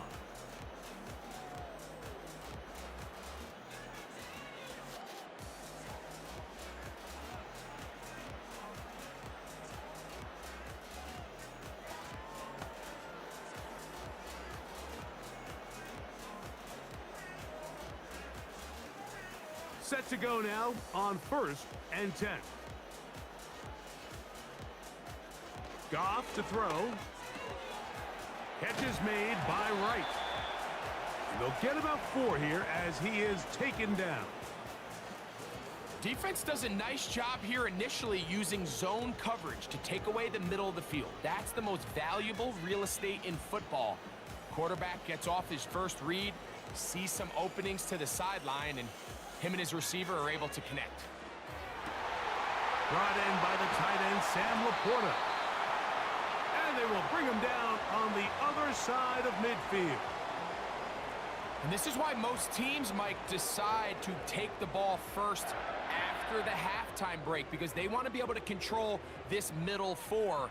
At the end of the first half, you can use your timeouts, you can use some strategy to steal an extra possession. If they're able now to go down and come away with points, they'll have a chance to double it up again right after the halftime break. They move Laporta, sending him in motion. On 1st and 10, here's Goff.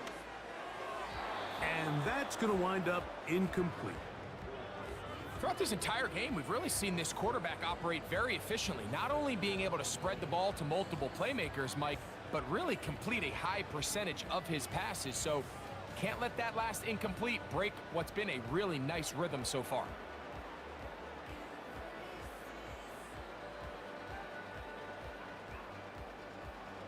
On 2nd down, Goff. Working the sideline, that's St. Brown. This pitch and catch may have looked routine, but I promise you, Mike, these types of anticipatory throws, especially outside the numbers, they don't occur without countless reps, oftentimes when nobody's even watching. Backfield empties. 5 receivers in the formation for 3rd down and 5. He's got his man. Right side. It's complete. And he's out of bounds, but they are in the red zone, out inside the 20. He's got a touchdown on the books from earlier, and that catch gets him a 1st down. This pass defense, it just has to be better than this, Mike. They have to do a better job accounting for everybody in their coverages. Seems like they got a little lazy. They got locked in on maybe 1 or 2 of the offensive targets. They have to play their defense exactly according to the plan, because if not, this quarterback has enough weapons. He can spread the ball out and find the open space. Outbreaking routes, Mike, especially outside of the numbers, everything is about the timing. If you're late with the throw, you're going to be watching that defensive back take that thing the other way for 6. 2nd and 7.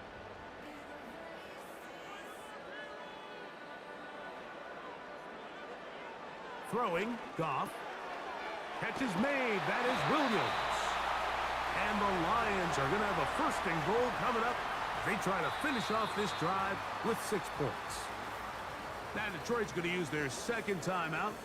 They stop it here with just under 40 seconds until halftime.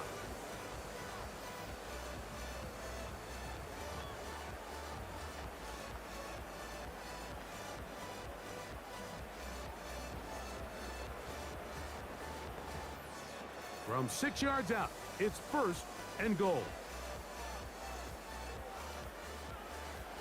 To throw is Goff. That one is caught beyond the pylon. Jahmyr Gibbs. Touchdown, Detroit. That's his 2nd touchdown so far here in the 1st half.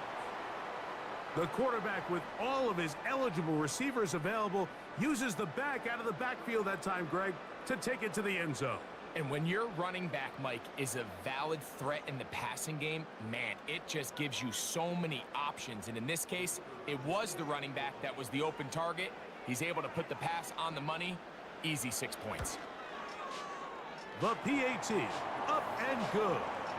And the Lions are out to a 21-10 lead.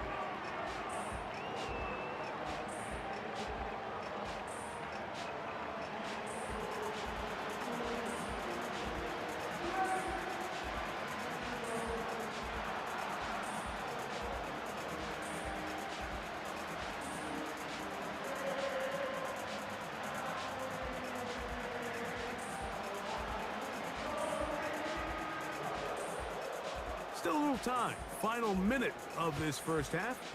We'll see if they can do anything with this kickoff that is coming their way. And this will work out quite well. He'll get it all the way out to the 30-yard line. The Seahawks offense and their big play wide out getting set for their next possession. They'll look to make some inroads here. They're down 21-10 in this one as they come up on a 1st down.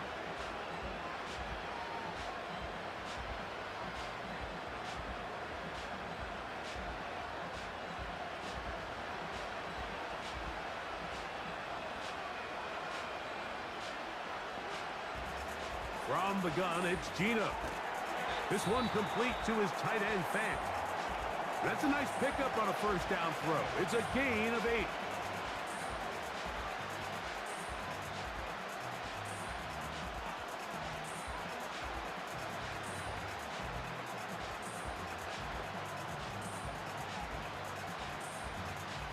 Here's 2nd and 2.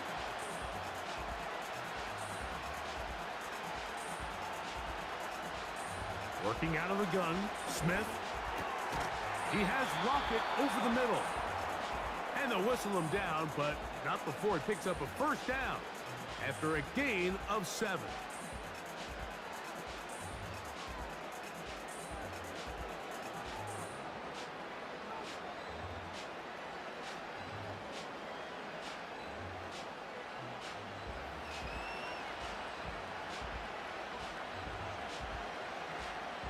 From the shotgun, Smith. A ball deep for the end zone. That is caught. What a throw. DK Metcalf. Touchdown, Seahawks. This is when you're very fortunate as an offensive play caller, Mike, that you not only have the speed on the outside, but you got the big arm behind center, because it doesn't get real fancy. If you can hold up in the protection, you're saying run as fast and as far as you can. I'm going to throw it as far as I can, and when you connect, it is a thing of beauty, and in this case, it results in a touchdown. Myers now to add the PAT.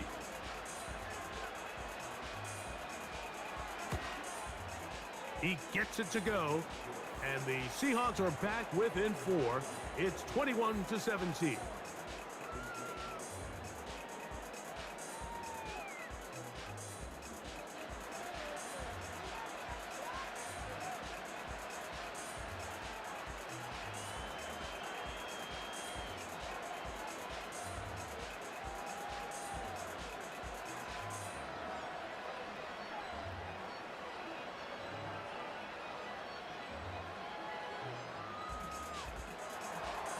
They didn't leave much time on the clock to put together a drive here at the end of the first half.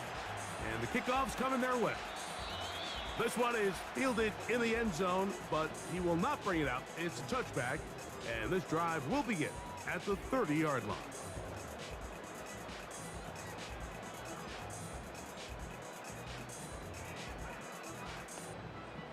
They'll break the huddle. Coming up now for 1st and 10. And they're just going to run it here up the middle. He'll burrow his way forward for a couple. Devin Witherspoon up from the secondary to make the play.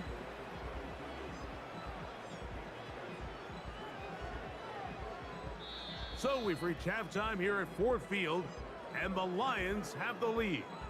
As we'll send you down to Orlando now, where Jonathan Coachman has our EA Sports halftime report. Okay, Michael, thanks very much. And with that, we welcome you all into our EA Sports studios. This is the halftime report. In the first half, it was the Alabama man, Jahmyr Gibbs, who had it cooking. He found the end zone twice, once on the ground and once in the passing game, as he proved he's anything but a one-dimensional running back. Coach, thank you. Not a rest at the break for the defensive coordinators, trying to figure out how to stop these offenses as we get ready for the second half.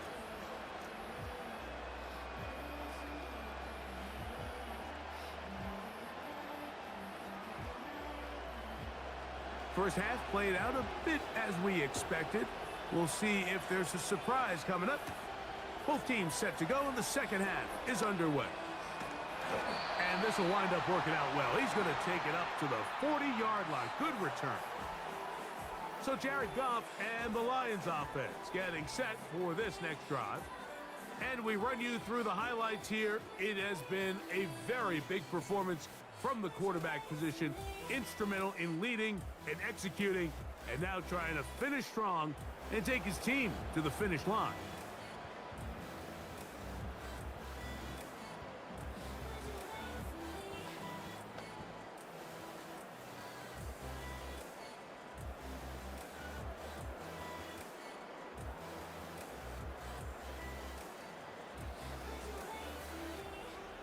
They move Laporta, sending him in motion.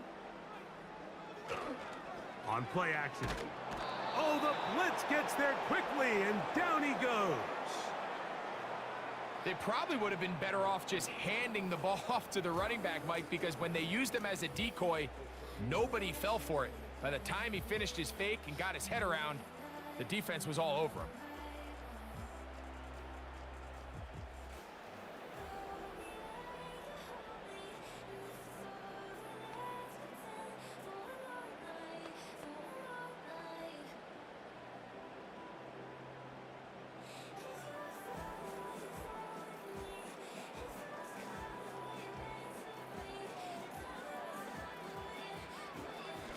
Straight ahead with Gibbs. And he is tough to bring down. Finally, the defense gets him on the ground. It'll be no gain on that play. This play right here is just a clear example of just how hard it is to bring this back down, Mike. I mean, he had to break multiple tackles just to get back to the original line of scrimmage. But give credit to the defense. They kept bringing bodies at him, and they're eventually able to get him down for no gain.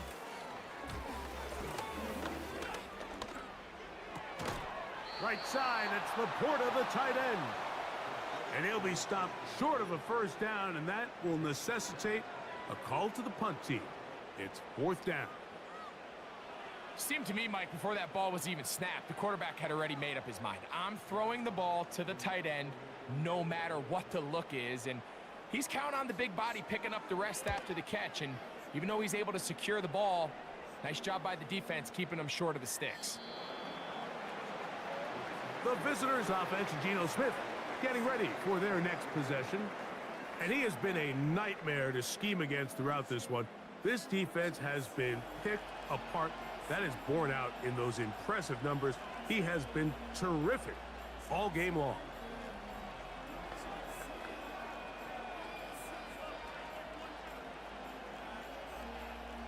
The drive begins at the 20. Here's 1st and 10. Now, Geno. Metcalf, left side. He's got it. And he's close to a first down to gain a 9. Nice pitch and catch on 1st down.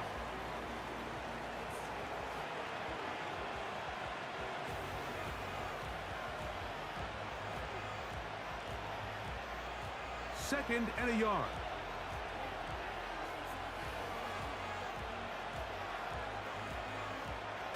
On the bootleg, it's Smith.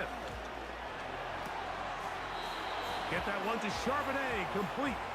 And he's going to be out of bounds and just beyond the line of scrimmage. That's all they needed to pick up the first down. We're starting to see this so often, Mike. The days of just having a running back who you're just going to turn around and hand it to, yes, that's still a critical part of NFL offensive football, but their ability to be used in the passing game. Just one more thing for the defense to have to defend. Make them go sideline to sideline, line of scrimmage to the end zone. Defend every blade of grass, and a really good running back goes a long way in doing that.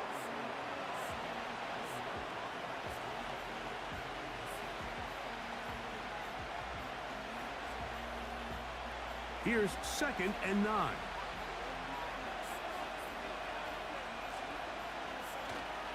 They'll go again here with Charbonnet. And he'll get this ahead. Gain of about 4, and it leads to 3rd down.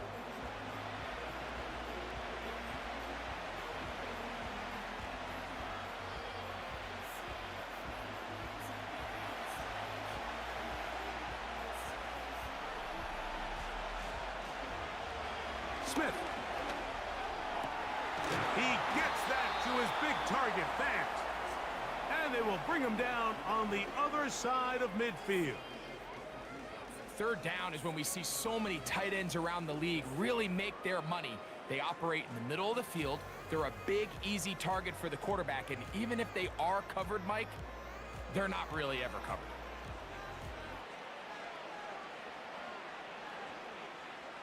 Here's 1st and 10.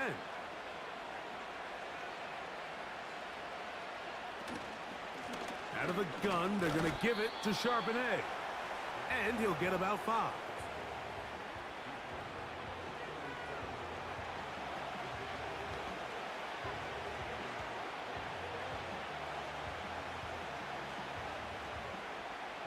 They'll break the huddle. It's 2nd and 5.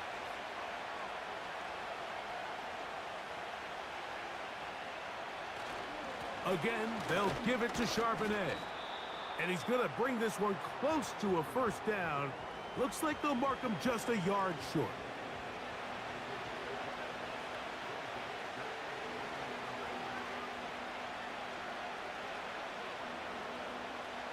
Don't need much.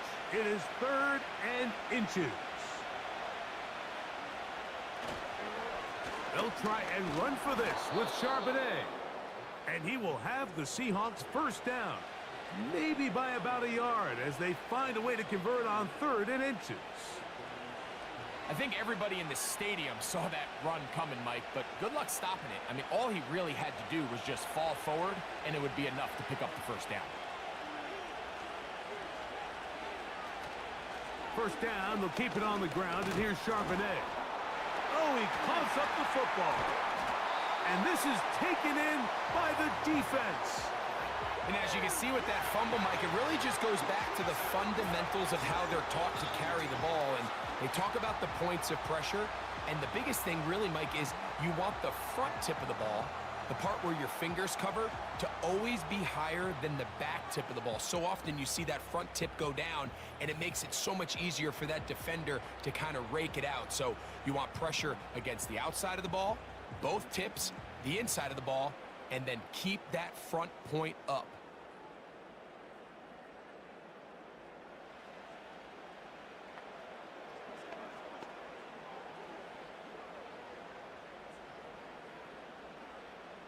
And remember now, all turnovers must be reviewed by replay. So this one is going to need a little closer look.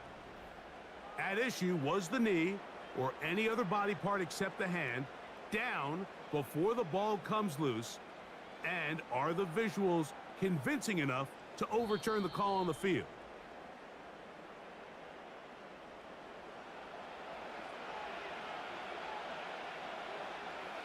So that one overturned. They say the runner was down, and that will not be a fumble. They'll come up now for second down and 4. Gino to throw. And that's going to be incomplete. Coverage was good that time. The contact jarring the ball loose and forcing third down. It's rare to see an offense that finds themselves trailing and say, well, their quarterback's been actually one of their biggest bright spots. Usually that doesn't go hand in hand, so it's a little surprising to see him miss a throw like that on a day where he's completed passes at a highly efficient rate. They'll set up the screen to Charbonnet. About 19 yards on that one. And they're in business. It's first and goal.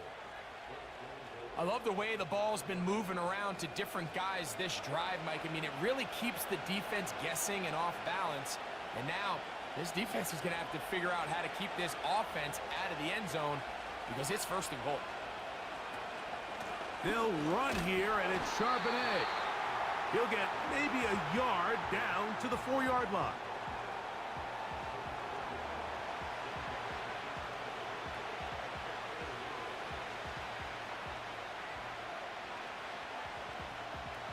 Inside the 5, it is second and goal. Here's Gino. And that's going to wind up uncatchable out of the back of the end zone. It's incomplete. Jackson, Smith, and Jigba, the intended receiver. And now it's third and goal.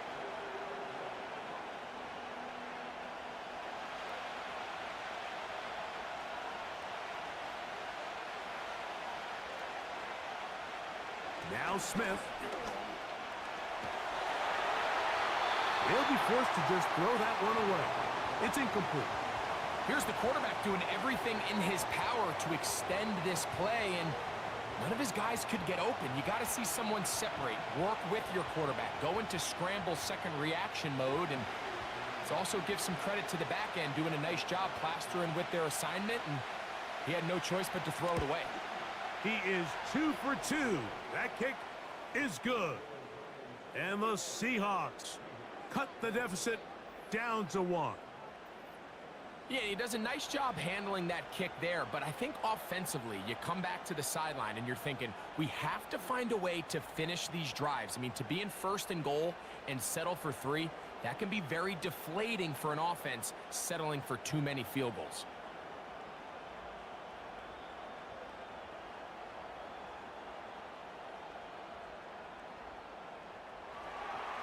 So Myers back out there at the field goal a moment ago.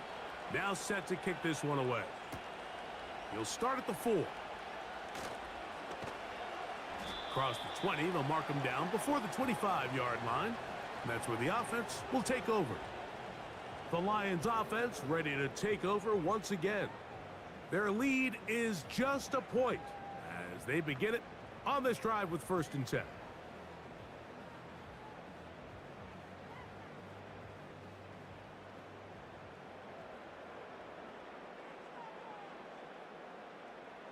They move Laporta, sending him in motion.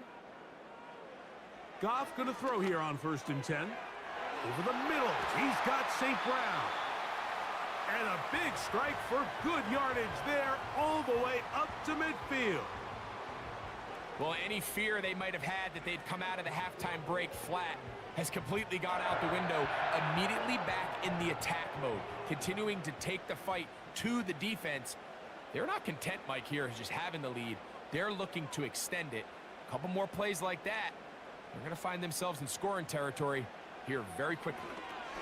He'll look underneath and finds Gibbs. And he'll be hauled down at about the 35-yard line. Every quarterback's dream is, can I get the ball out of my hand as fast as possible and get it to a guy that can do the rest after the catch? And it seems like nowadays, throughout the entire league, the best offenses thrive in yards after the catch. On the handoff, this is Gibbs. And this time they are ready for him. He'll be thrown for a loss. No big gain that carry. It's 2nd down. So we are through 3. We'll return with more after this. This is the NFL on EA Sports.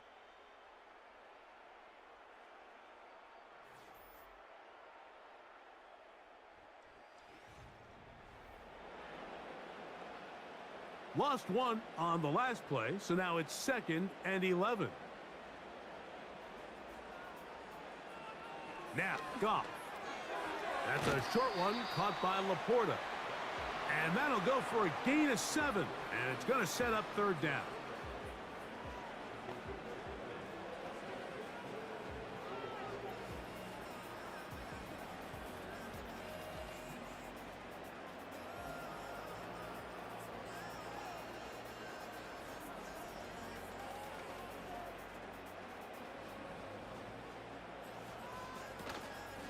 Trying to burn some clock here as they keep it on the ground. They'll put him down right at the 20, but they'll also move the sticks. That is a 1st down picked up.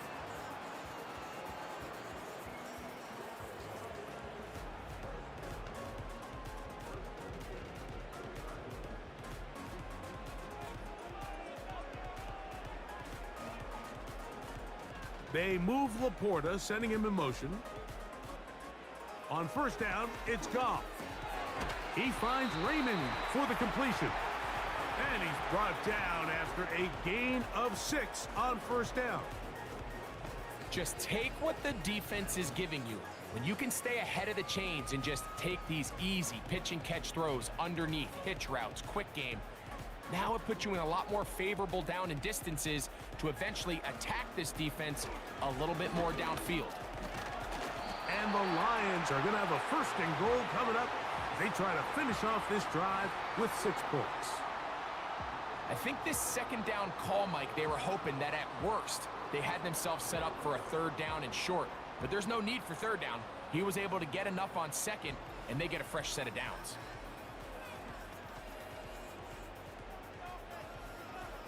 Goff to throw on 1st down. That's to the big tight end, Laporta. And this is where the versatility of the tight end position really starts coming into play. Not only do they have to line up with their hand on the ground in line, but they can occasionally split out in the slot. And man, they're too fast for linebackers, and a lot of times they're too big for defensive backs. They'll bring St. Brown in motion. On 2nd down, Goff. It is brought in the end zone. Khalif Raymond, touchdown Lions. He's got another one, his 2nd touchdown of the evening. Greg, they did everything they wanted to do on that drive, and now a chance to really make it an important lead. Mike, with that touchdown there, they're an extra point conversion from extending this lead to a 2-score game. And at this point in the 4th quarter, I think they'd feel pretty good about their chances of holding on. Now, for the point after.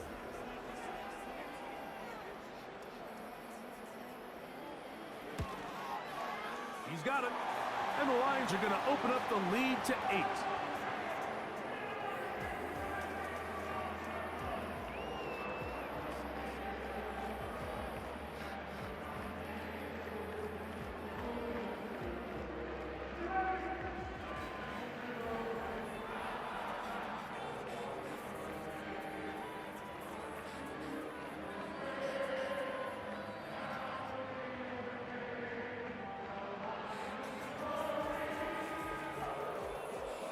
Both teams ready to go once more as the kick's away.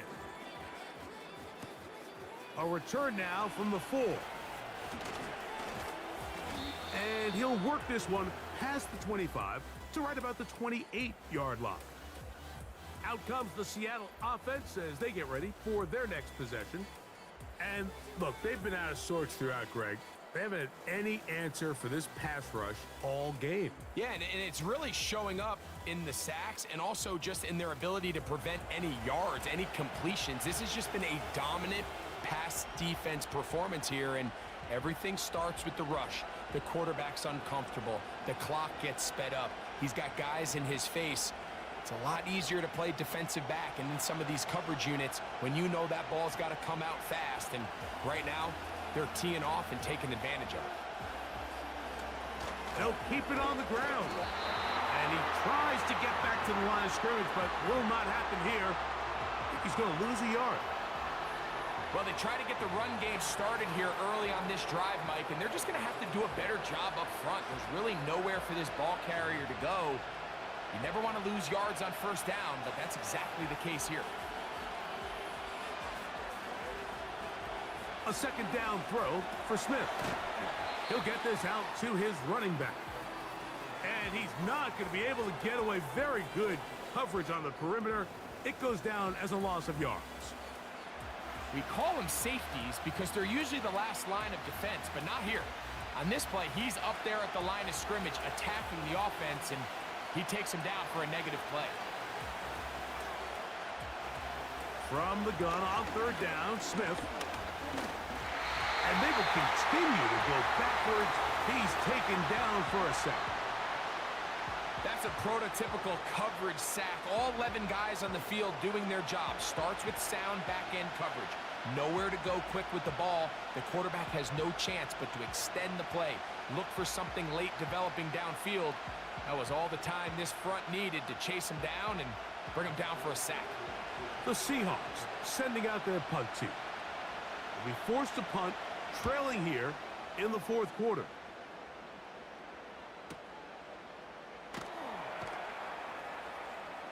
And he's going to be brought down after a short return, and that's where his team will get possession of the football. The Lions offense ready to see what they can do with this next possession. The advantage is 8. We'll see if they can make this a 2-score game on this drive. First down and 10.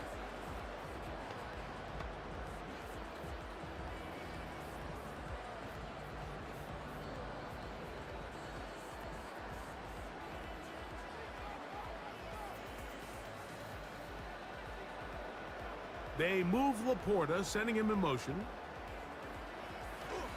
They'll go play action with Goff. A hit as he throws there. It's going to wind up incomplete. The pressure got to him that time, and it'll set up second down. And up until this point, this has been an incredibly efficient game from this quarterback. I mean, it's hard to think. Here we are in the second half, and that's only his second incomplete pass. So finally, the defense is able to do something to disrupt his timing and finally try to get him out of this groove.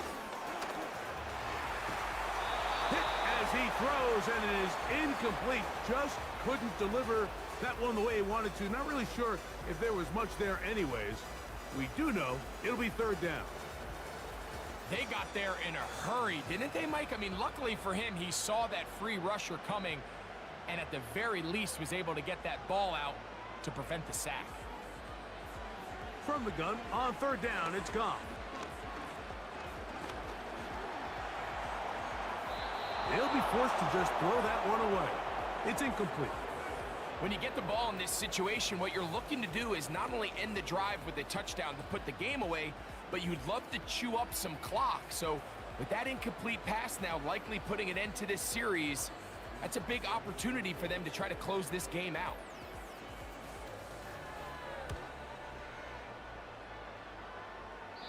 And no chance of a run back here. This one's going to sail out of bounds. The visitors' offense getting their final instructions before heading back onto the field. The deficit is 8 as this drive begins with 1st and 10.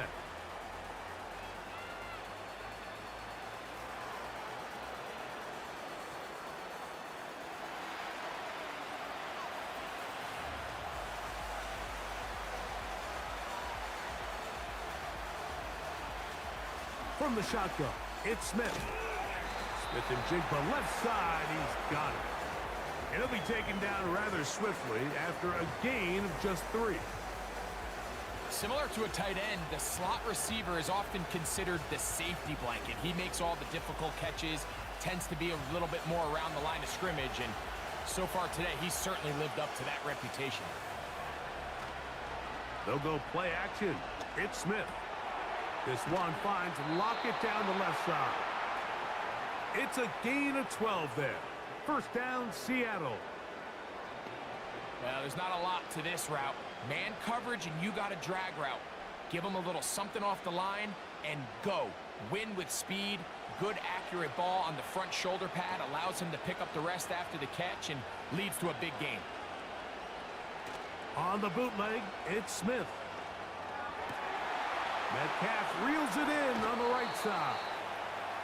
And he's out of bounds, but they are in the red zone, out inside the 20. That catch puts him over the 100-yard mark here tonight, and it gives the team a first down.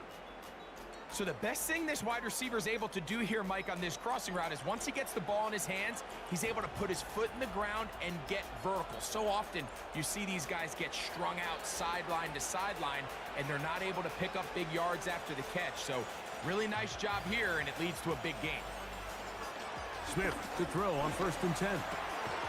This one complete to his tight end, Fant. And he's brought down after a gain of 6 on 1st down.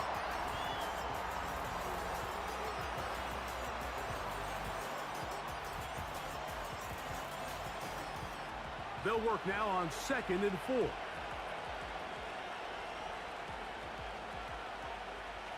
The tight end, Fant, in motion. On 2nd down, Smith.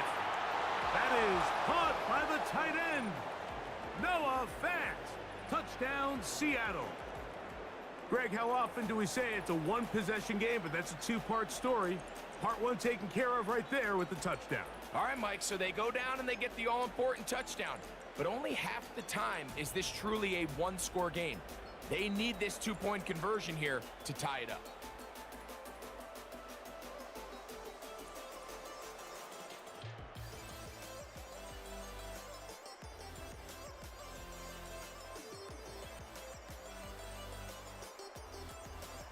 And the Seahawks with another big moment. They'll try to add the two-point conversion here. They'll stick to the ground. And he's going to get stopped in the backfield. They'll take him down at the 3-yard line. I'm always curious how a defense is going to respond. So you give up a touchdown, you give up 6, and now the offense is trying to extend it to 8. How are you going to buckle down? How are you going to hang in there? In this case, let's give them a little credit. Keep those 2 off the board, and they can come to the sideline and regroup.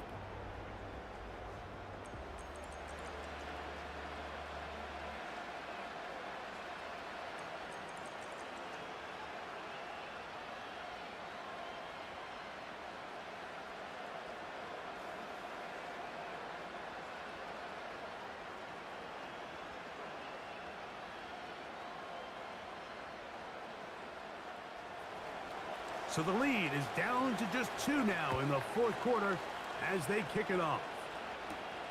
This taken at the 5. He'll get this up to the 28-yard line. Nice place for the drive to start. Here's the Detroit offense now, headed back onto the field. The lead is 2, and they're going to try to make something happen here, starting with a 1st and 10.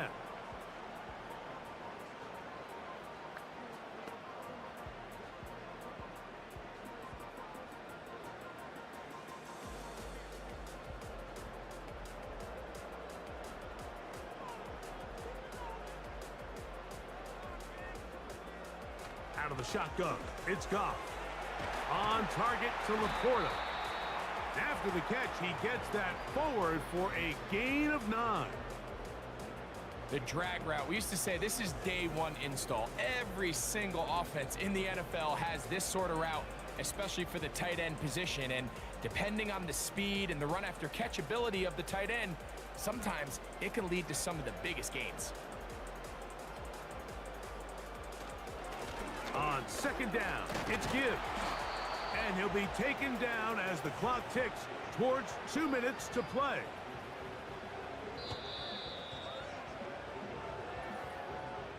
Two minutes remain in the fourth quarter. Greg and I back for the conclusion in a moment. They'll look to pick this up 3rd and a yard. Williams in motion. They'll drop to throw. He's got his tight end. That's Laporta. So right out of the 2-minute break, we get a timeout used by the defense with 1:56 to go.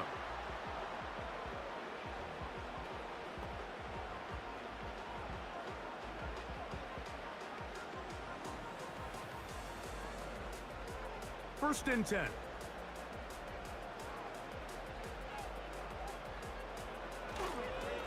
Here's a handoff to Gibbs. Whistles here. We have another stoppage. Timeout called by the defense with 1:53 remaining.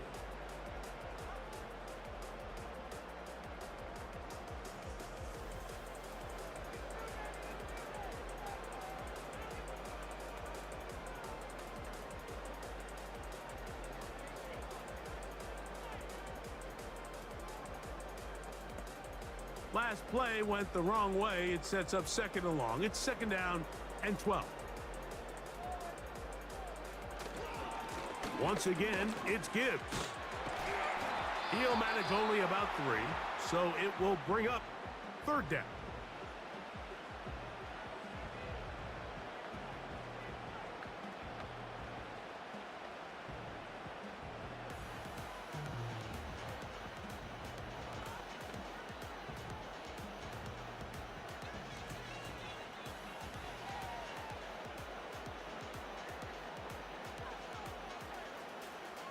From the gun, it's Goff.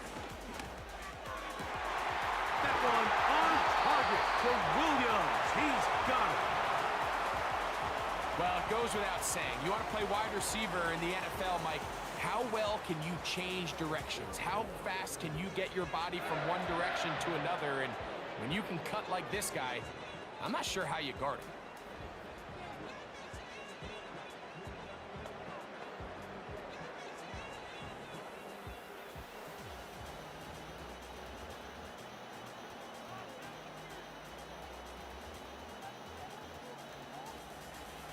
The defense still with all 3 timeouts at their disposal as the quarterback's down to a knee.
So it's a win here for the Lions. This was a game where both offenses were up and down the field, marching the ball at will, matching each other point for point. In the end, got a few more defensive stops than their opponents did. That is the difference in this one. And that'll do it for my partner, Greg Oates. For our entire team, I'm Mike Tirico. This has been a presentation of the NFL on EA Sports. It's a win for the Lions as we say so long from downtown Detroit.